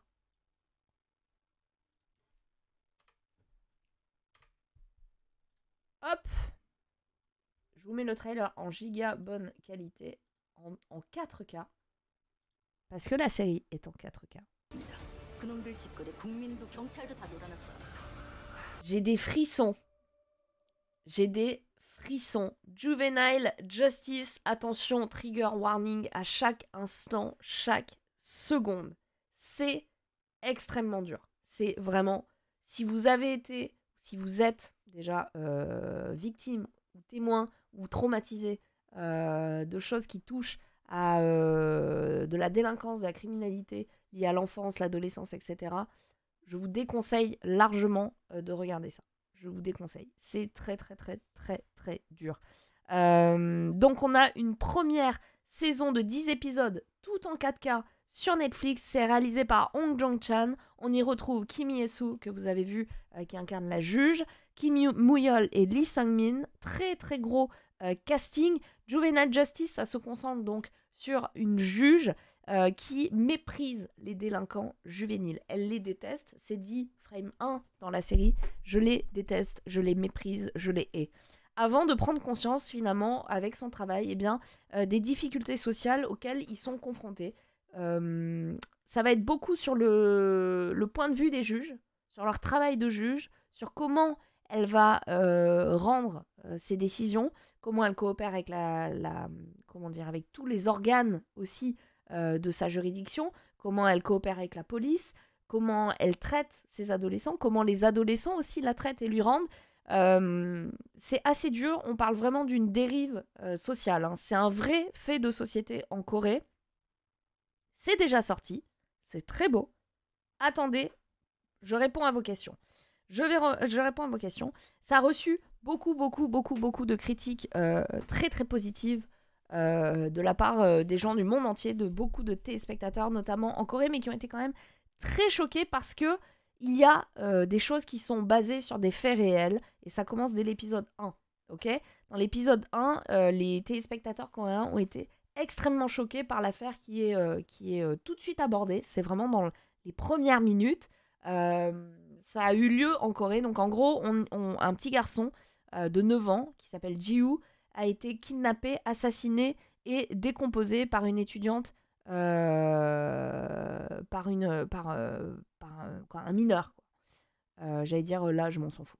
Et du coup, c'est extrêmement difficile, c'est graphique. Ça peut vous traumatiser. Donc, du coup, on se rend très vite compte dans ce premier épisode que les mineurs n'ont pas peur de la loi parce qu'ils savent qu'elle les protège. Ils savent qu'ils iront jamais en prison. Ils savent qu'ils iront dans un centre de réinsertion, d'éducation pour mineurs délinquants. Mais ça s'arrêtera là. Et du coup, la série montre que la loi pénale en Corée du Sud concernant les délinquants mineurs est peut-être trop indulgente, indulgente, pardon, même comme quand le crime est très très grave. Dans le cas du meurtre, par exemple, de l'épisode 1, le débat a refait surface dans les médias en 2019 en Corée du Sud, quand un élève de CM2, accrochez-vous bien, dépecer, c'est vraiment enlever la peau. Là, on parle de décomposer, démembrer, on va dire, démembrer. Je vais peut-être pas vous donner autant de détails, mais on fait que ça rentre dans des petits sacs, quoi. Voilà. Du coup, en 2019, un élève de CM2 en Corée du Sud a poignardé à mort un autre enfant. Voilà. Ça s'est passé et ça a beaucoup choqué. Et spoiler, bah... Qu'est-ce que vous voulez faire, quoi? Il a 9 ans. Il a 9-10 ans, donc voilà. Ouais, merci Chapoté pour le subprime. Donc ça a beaucoup fait parler, et si vous voulez, ça fait que 2 ans, entre guillemets. Et la série débarque comme ça. Elle dénonce forcément quelque chose. Dans ce rapport de police et les rapports rendus par la justice, l'incident s'est produit à Guri, donc dans la province de Gyeonggi, à l'extérieur de Séoul. Et la jeune fille a amené la victime dans l'appartement de sa grand-mère. Voilà. Donc on est sur quelque chose d'assez similaire. Il y a eu un incident aussi en 2020. Vous le verrez dans un autre épisode, c'est inspiré de ça. Des collégiens avaient volé des trucs d'une valeur de 50 000 $ dans un complexe d'appartements. Donc ils avaient cambriolé, etc. Et la loi interdit au système de prendre des mesures contre ces actes. Sachez-le. Du coup, dans le cas de la jeune fille, elle a servi pendant 2 ans dans un établissement pénitentiaire pour mineurs. Et le tribunal n'a même pas émis de mandat d'arrêt contre les voleurs qui avaient pris pour 50 000 $ d'actifs. Voilà. Donc ça, c'est la loi actuelle concernant les mineurs. C'est très très dur. C'est très dur. En vertu du coup de cette loi, eh bien, les mineurs de 10 à 13 ans ne sont pas punis pendant plus de 2 ans. Et punis, c'est un grand mot. Tandis que les enfants de moins de 10 ans sont totalement exemptés de poursuites pénales. Vous avez 9 ans, vous prenez un couteau, vous tuez un camarade, il ne se passera rien. Il ne se passera rien. On ne vous imposera pas des séances de psychiatrie, voilà, il ne se passera rien. Donc tout ça, c'est source Korea Times. Les adolescents entre 14 et 19 ans ont des peines qui ne dépassent pas 20 ans. Mais ça, c'est vraiment dans des cas extrêmes. Extrêmes. Pour vous donner un autre ordre d'idée sur pourquoi la loi coréenne aujourd'hui pose problème à bien des niveaux, et de la même manière que si on commence à regarder chez nous, tout n'est pas rose et tout n'est pas parfait. Attention. Il y a une recrudescence d'attaques au sperme, et c'est un vrai truc, des mecs qui éjaculent sur des meufs dans le métro, quand elles dorment, voilà, dans des bibliothèques, etc. Donc il y a eu pas mal de manifestations de femmes, des pétitions en ligne, etc., de femmes qui se sont plaintes parce que quand elles vont porter plainte, n'est pas considéré comme une agression sexuelle le fait qu'un man soit venu à agiter sa teub en mode hélicobite pour t'éjaculer sur la gueule. Ce n'est pas une agression sexuelle. En revanche, est recevable la plainte pour dégradation de matériel si ça a touché par exemple son sac. Voilà. Ça, c'est la loi en Corée. Ça s'appelle exactement, Thibaut, le semen terrorism. Ça a un vrai nom, c'est un vrai bail. Voilà. Donc il y a beaucoup plus de travail à faire sur comment défaire certaines lois, comment répondre à certaines situations, comment enclencher en tout cas des textes de loi, et aussi déclarer obsolètes des textes qui n'ont plus lieu d'être, parce qu'il y a des lois aussi qui ne sont pas annulées, mais avec le temps, elles sont tombées en désuétude. Je crois que jusqu'au XXe siècle, on ne pouvait pas porter de pantalon quand on était une femme à Paris. Enfin voilà, c'est des lois, plus personne ne les applique, mais elles existent encore. Ben, le truc, c'est que en Corée, tant qu'il n'y a pas une loi qui vous interdit très précisément de faire telle chose, ce n'est pas condamnable. Alors que nous, ça va plutôt être l'inverse. C'est tant qu'une loi ne vous autorise pas, enfin vous autorise à faire quelque chose, les vides juridiques s'organisent autour de ça. C'est cette espèce de rapport à la loi de vous autorise ou vous interdit très clairement. Et du coup, il y a eu beaucoup de choses. Et à la lumière des élections présidentielles qui ont eu lieu, j'en reparlerai dans Manga Sur cet après-midi, mais je vais juste m'intéresser au côté vraiment insolite et what the fuck. On va pas rentrer dans les considérations politiques. Et Dieu sait qu'il y a des choses à dire sur ces élections coréennes, comme dans tout pays, le nôtre en premier. Je vais plus m'intéresser aux campagnes, les campagnes complètement nawak, et qui ont été faites autour des candidats à base d'animation, etc. J'en reparlerai parce que justement l'argument du féminisme a été un pouvoir et un contre-pouvoir pendant toute cette élection. C'est devenu un gros mot en Corée du Sud, sachez-le. Donc c'est dans ce contexte-là que ces femmes n'ont pas obtenu un texte de loi qui les protège contre ce terrorisme de rue. Voilà, parenthèse terminée. Tout ça pour vous dire que la loi actuelle en vigueur en Corée du Sud pose problème pour beaucoup de gens. Merci, photographie. Vraiment content d'avoir pu venir sur ton stream. C'est super intéressant de t'écouter. C'est très gentil. Asab Makumba qui dit très justement, si un gosse de plus de 5 ans fait un truc comme ça, ça relève de la psychologie, voire psychiatrie, je pense. Il faut des moyens de suivi psychologique sur la durée très élargie et compétents. Eh bien, c'est pareil en France. Totalement. Mais dans le cas vraiment de la Corée, c'est... on se rend compte qu'il y a une recrudescence d'un point de vue statistique des délits et des crimes perpétrés par des mineurs parce que est constatée une nonchalance vis-à-vis de la loi. Ils savent très bien qu'ils ne risquent rien. Et c'est ce qui est montré dans Juvenile Justice. Alors, ce qui est très bizarre et un peu malsain, je dois vous le dire, quand vous regardez cette série, c'est que on déteste très vite le personnage principal parce qu'elle le porte sur le visage. Elle est... Quand quelqu'un te dit « je déteste les mineurs délinquants », tu te dis « mais pourquoi tu as choisi ce métier en fait ?» Et surtout, elle est en opposition avec son collègue qui, lui, est toujours « ah, je donne une deuxième chance, je suis ces jeunes, j'accompagne leur réinsertion, c'est le good guy, quoi. » Et du coup, les deux profils qui travaillent donc en tandem et qui s'opposent, qui sont très contrastés, font que très vite on déteste le personnage principal. Mais ça va plus loin que ça. Vous le découvrirez au fur et à mesure des épisodes. Elle a je pense, une raison valable d'avoir la haine. Et au fil des cas qu'elle va étudier, les cas sont de plus en plus durs, très difficiles, très graphiques. Attention encore une fois à pas mettre devant tout le monde.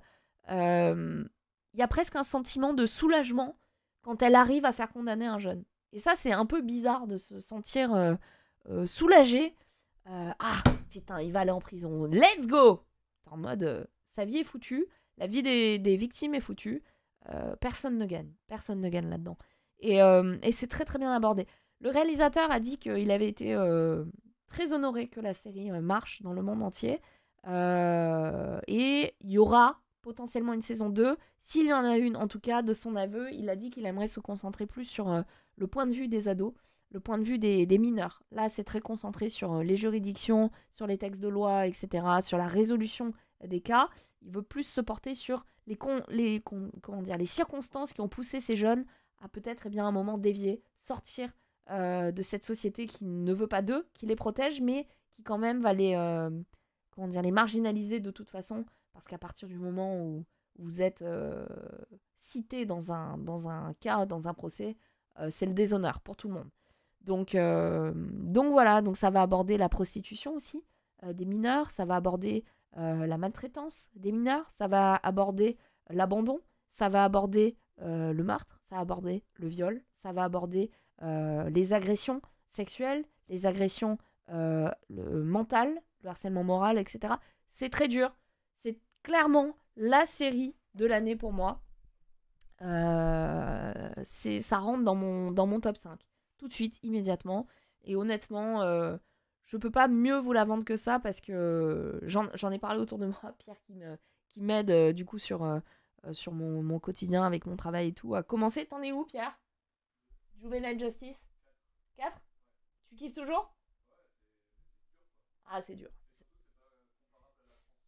Non, c'est ouais. Ouais. Il dit que c'est trop éloigné de la France. Notre cerveau peut pas accepter en fait ce qu'on voit. Et voilà. Mais c'est pas pour tout le monde, effectivement. Très gros trigger warning. Je trouvais que les épisodes s'enchaînaient un peu trop facilement. Et ça, c'est une critique vis-à-vis de Netflix. Les épisodes s'enchaînent un peu trop facilement sans forcément vous mettre les bons messages avant.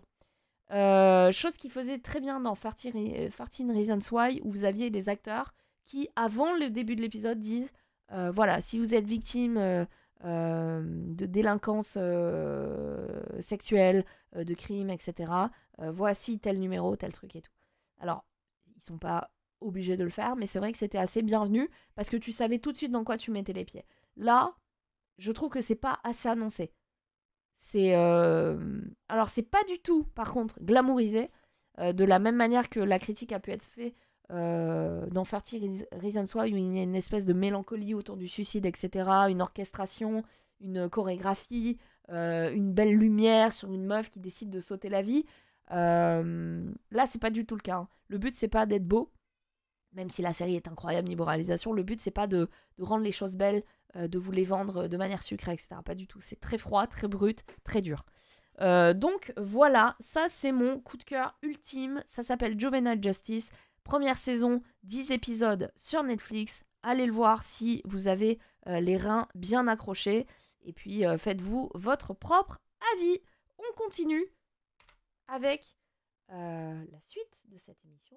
Je quitte cette vidéo qui a réussi à me mettre un petit peu dans le bad le temps de quelques secondes. Et on va passer au pop. J'ai raté le début, y a-t-il des replays de Popin? C'est prévu, Lila, c'est prévu. Ce sera sur ma chaîne YouTube et bien évidemment en VOD sur ma chaîne Twitch. On va passer à pop où on va revenir sur un trailer qui a ébloui, je pense, un peu tout le monde. Voilà, un peu tout le monde. Ça s'appelle Project Ryu.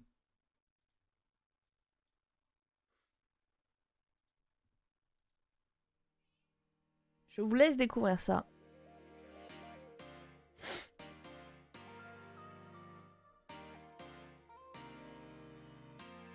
Donc c'est fait grâce au moteur graphique Unreal Engine 5. Vous n'aurez jamais vu quelque chose d'aussi beau dans le jeu vidéo actuellement. Ah! La scène, mais elle est con. Je vais remettre depuis le début. Moi je suis là, je mangeais, je suis en mode let's go et tout. En fait, vous n'aviez pas une.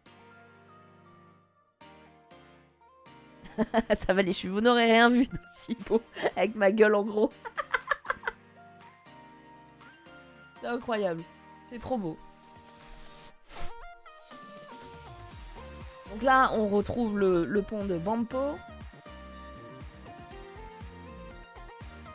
Ça, c'est tous les immeubles qui longent l'autoroute qui mène à Gangnam. Tous les petits quartiers typiques. Alors, par contre, le dynamisme du personnage, horrible. Mais on voit qu'on peut switch de la première à la troisième personne. Et le photoréalisme, par contre, il y a juste le personnage qui est dégueu, mais les décors, incroyable. Elle fait du ski de fond. Totalement. Elle fait totalement du ski de fond. Oh là là, là on reconnaît, on n'est pas loin de Mapo, donc de Hongdae. J'ai reconnu pas mal de parcs, le palais, la grande place, le coex au fond, donc des moons. Ça c'est un endroit où j'ai tourné des plateaux.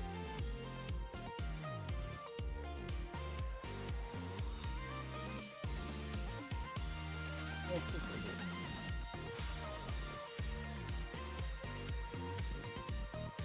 Voilà, le fameux palais.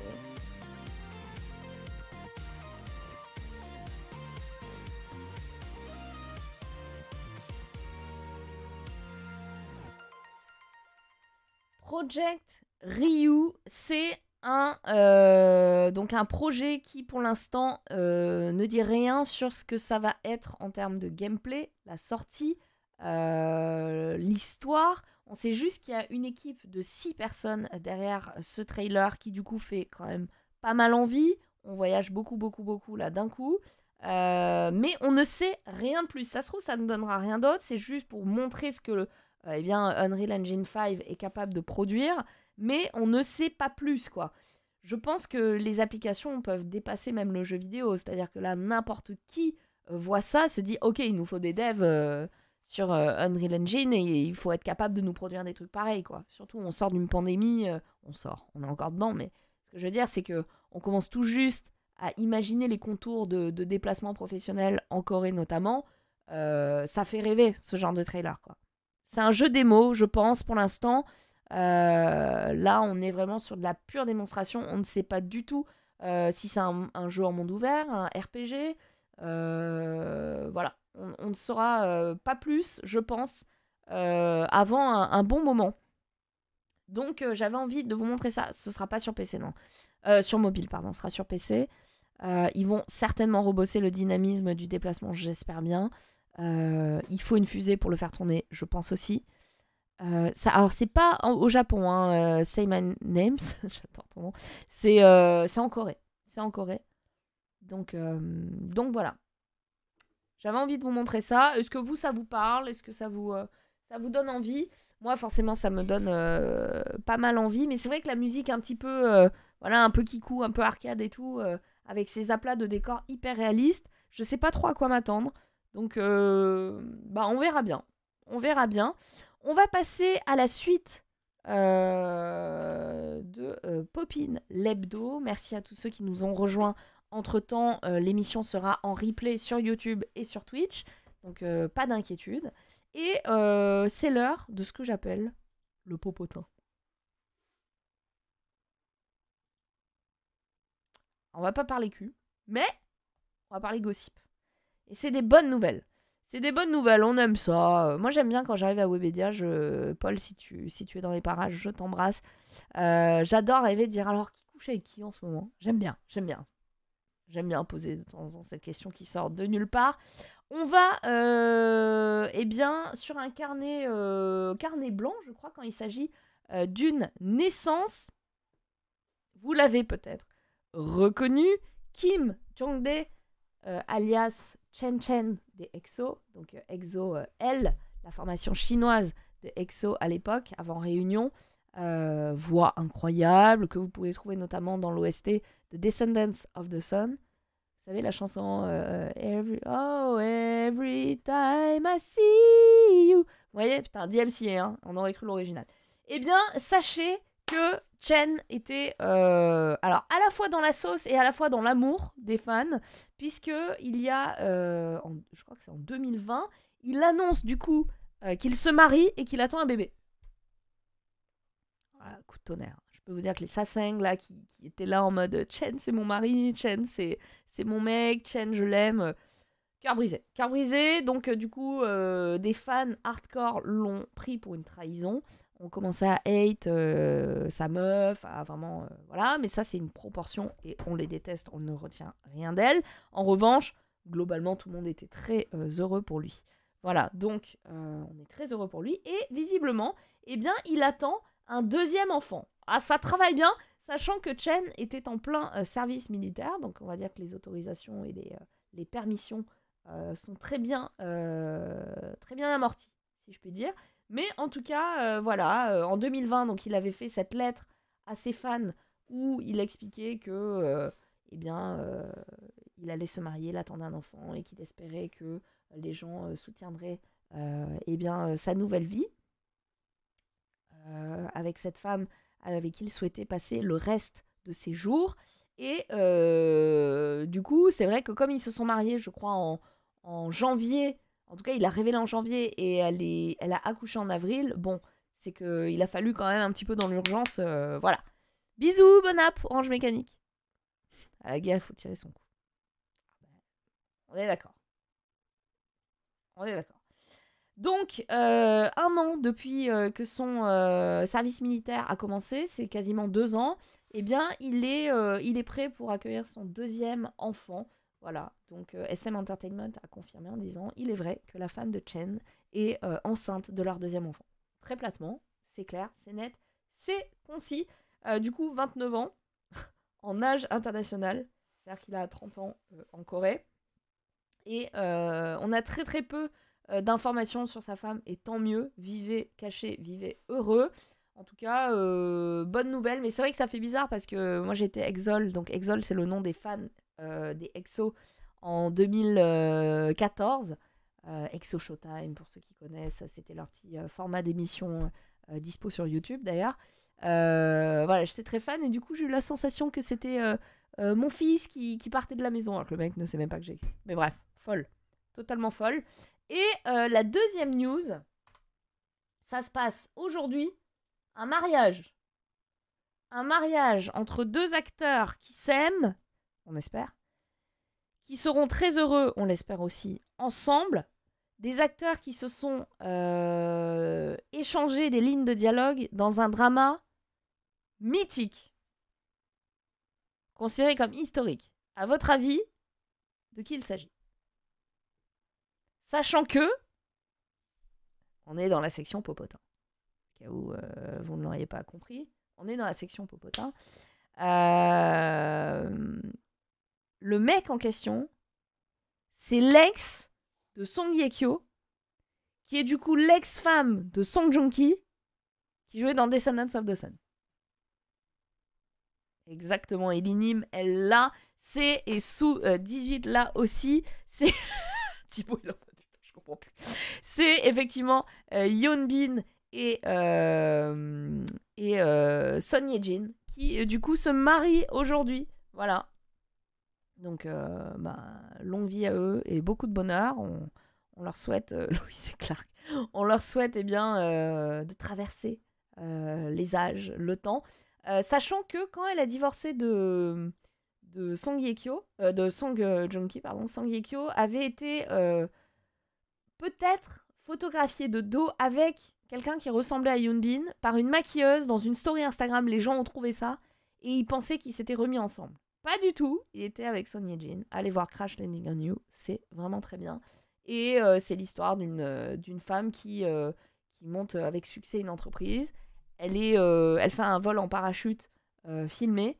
Et le problème, c'est qu'elle traverse la ligne démilitarisée et atterrit en Corée du Nord sur ce soldat gradé au nord qui tombe amoureux d'elle. Sauf que les contextes politiques vont faire qu'ils ne peuvent pas être ensemble, vous vous doutez bien.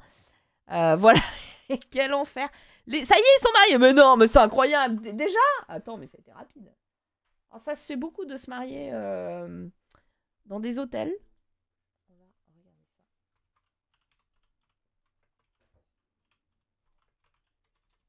Yeonbin, Son Ye-jin, wedding. Oh, oh, c'est beau. Oh, c'est beau. Regardez. Très belle robe. Hein. Très, très belle robe, si je peux me permettre. Ils ont l'air si heureux, si pixelisés. On n'a pas des photos plus 4K 60 fps là? Mais pourquoi elle a 10 000 robes là? Celle-là, elle est incroyable. Celle-là, elle est folle. Donc voilà, c'était le carnet blanc du coup, carnet bleu. Les photos Day One sur Internet. Écoute, voilà. Mais je suis très très contente. Attends, mais il y a des malades. Il y a un malade dans le chat par jour. On est ravis parce qu'il n'y en a qu'un. Mais Fanny, pauvre Fanny, qui discutait il n'y a pas longtemps avec un des malades en question d'hier qui était ban. Le mec disait, je sais pas, je pète un câble des fois quand je vois des meufs, j'ai besoin de les insulter. En mode, ok. Tu veux en parler? En fait, ça ne nous intéresse pas. Et du coup, Lilia, qui de coup demandait tout à l'heure candidement, alors, est-ce qu'on pourra trouver l'émission, d'un coup se met à insulter. Mais c'est sérieux, quoi. Les gens, qu'est-ce qui se passe dans votre tête, quoi? Il en faut un pour la moyenne. Un, c'est bien, hein. J'irais me marier dans un Formule 1. Un, je trouve que c'est bien. Statistiquement, il en faut un, mais pas plus, quoi. Après, c'est relou. Ah, mais attends, mais... Ah non, mais Parce que moi, comme j'ai le pouvoir sur ce chat, je peux voir l'historique des messages. 61 messages, hein. 61 messages. Mais en plus, c'est... Attends. Le 3 novembre, coucou en majuscule.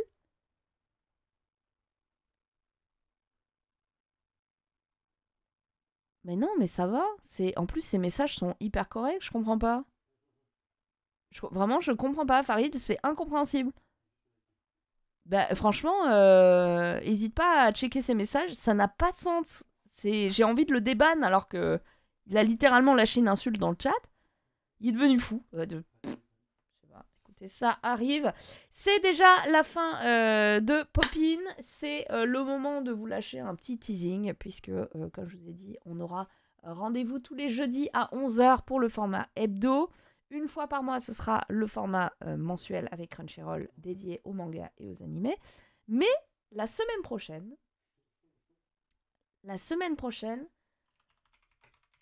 je pars dans une ville du sud que vous connaissez peut-être. C'est acté, ça? C'est confirmé ou pas?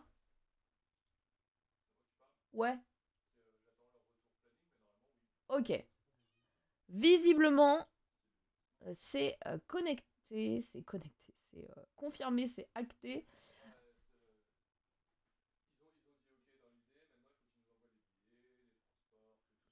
Voilà, la logistique. Je vais à Cannes. D'ailleurs, j'ai un copain qui bosse chez Fortiche. Ce sera l'occasion de le rencontrer. Alors pourquoi Cannes? Eh bien tout simplement... attendez que je retrouve. Faut juste que je retrouve. Il y a toute une section dédiée à la production coréenne. Voilà, sachez-le. Mais le site étant très bien fait, on ne peut pas tomber dessus. Évidemment, de prime abord, ce serait trop simple. Donc on va taper sélection coréenne Cannes Series. Et du coup,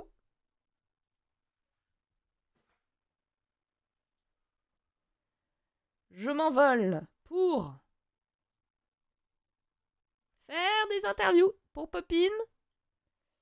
Voilà, des réalisateurs, des acteurs, des actrices, des idoles, reconvertis, pas reconvertis, Jong Jim pour pas la citer, Siwon-chae, s'il vient, je serai très très très contente. Monstrous, qui est très attendu, dans lequel il y aura un des acteurs que vous avez pu voir notamment dans Vincenzo. Donc voilà, c'est le programme de la semaine prochaine qui m'attend. Grosse semaine, je vous ferai mon planning ce week-end. Mais je vais vous ramener tout ça. Pourquoi popotin pop comme ça? Je vous ramènerai tout ça pour vous le disséminer dans l'émission avec les actualités. C'est déjà la fin de ce format hebdo. J'espère que ça vous a plu. C'était la première. Il y a encore des petits ajustements à faire, mais rien de bien inquiétant. Je pense qu'on est sur la bonne voie. Je sais aussi que vous êtes des gens très patients. Vous avez été capable de me regarder 10 minutes sur LOL sans son et sans image du jeu. Donc à partir de là, je crois qu'on peut dire que vous êtes ni plus ni moins que la meilleure commu. Est-ce que je vous enverrai pas chez France Inter pour leur rappeler que j'existe? Ou alors... Eh oh, vous me devez encore des épisodes de podcast. Ou alors, je vous envoie chez Rivenzi sur Elden Ring. Oh non, Elden Ring, on a bouffé. J'adore le Riv, mais... je vais vous envoyer chez France Inter. Ah, mais c'est le waiting screen. Oh, November Ultra? Non, c'est la meuf à laquelle je pense? Oh, elle est incroyable. Vous connaissez ou pas? Est-ce que vous connaissez November Ultra?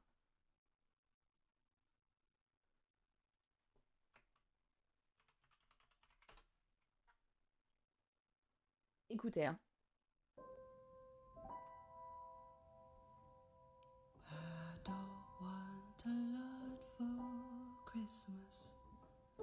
There is just one thing I need. I don't care about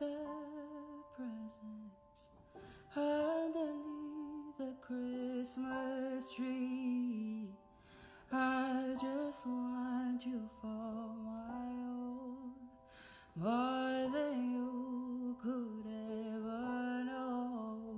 So make my wish come true.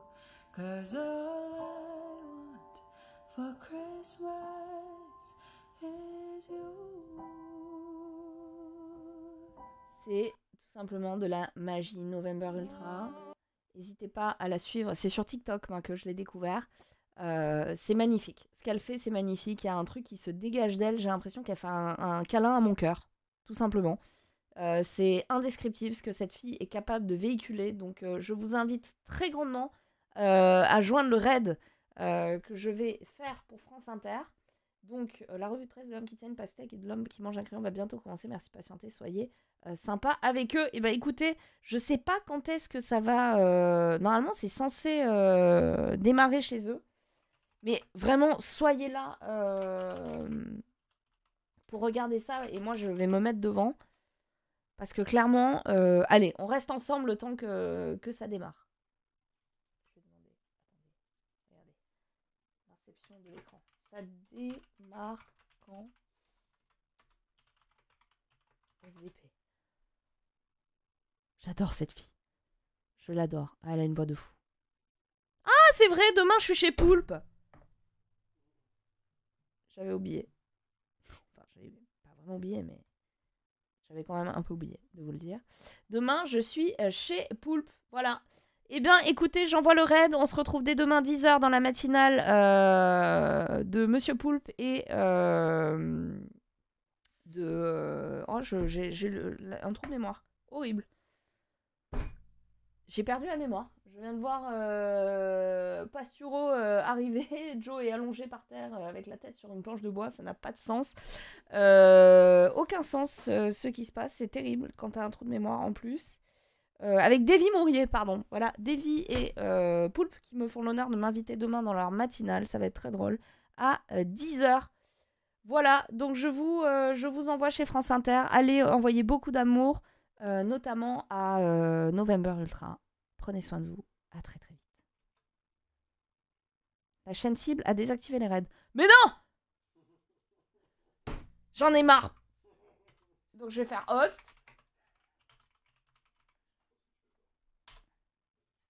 Et si vous lanciez un raid chez France Inter? Ben j'ai bien essayé mon con.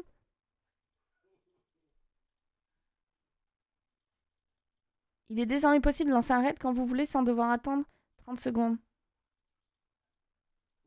Ben j'ai essayé, mais ça marche pas.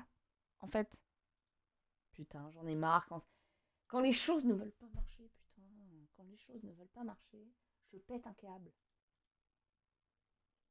Tu vas marcher. Écoute-moi bien.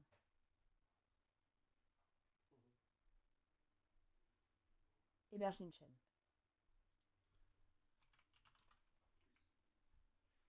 Ok. Ok, ça y est, j'héberge. Ok.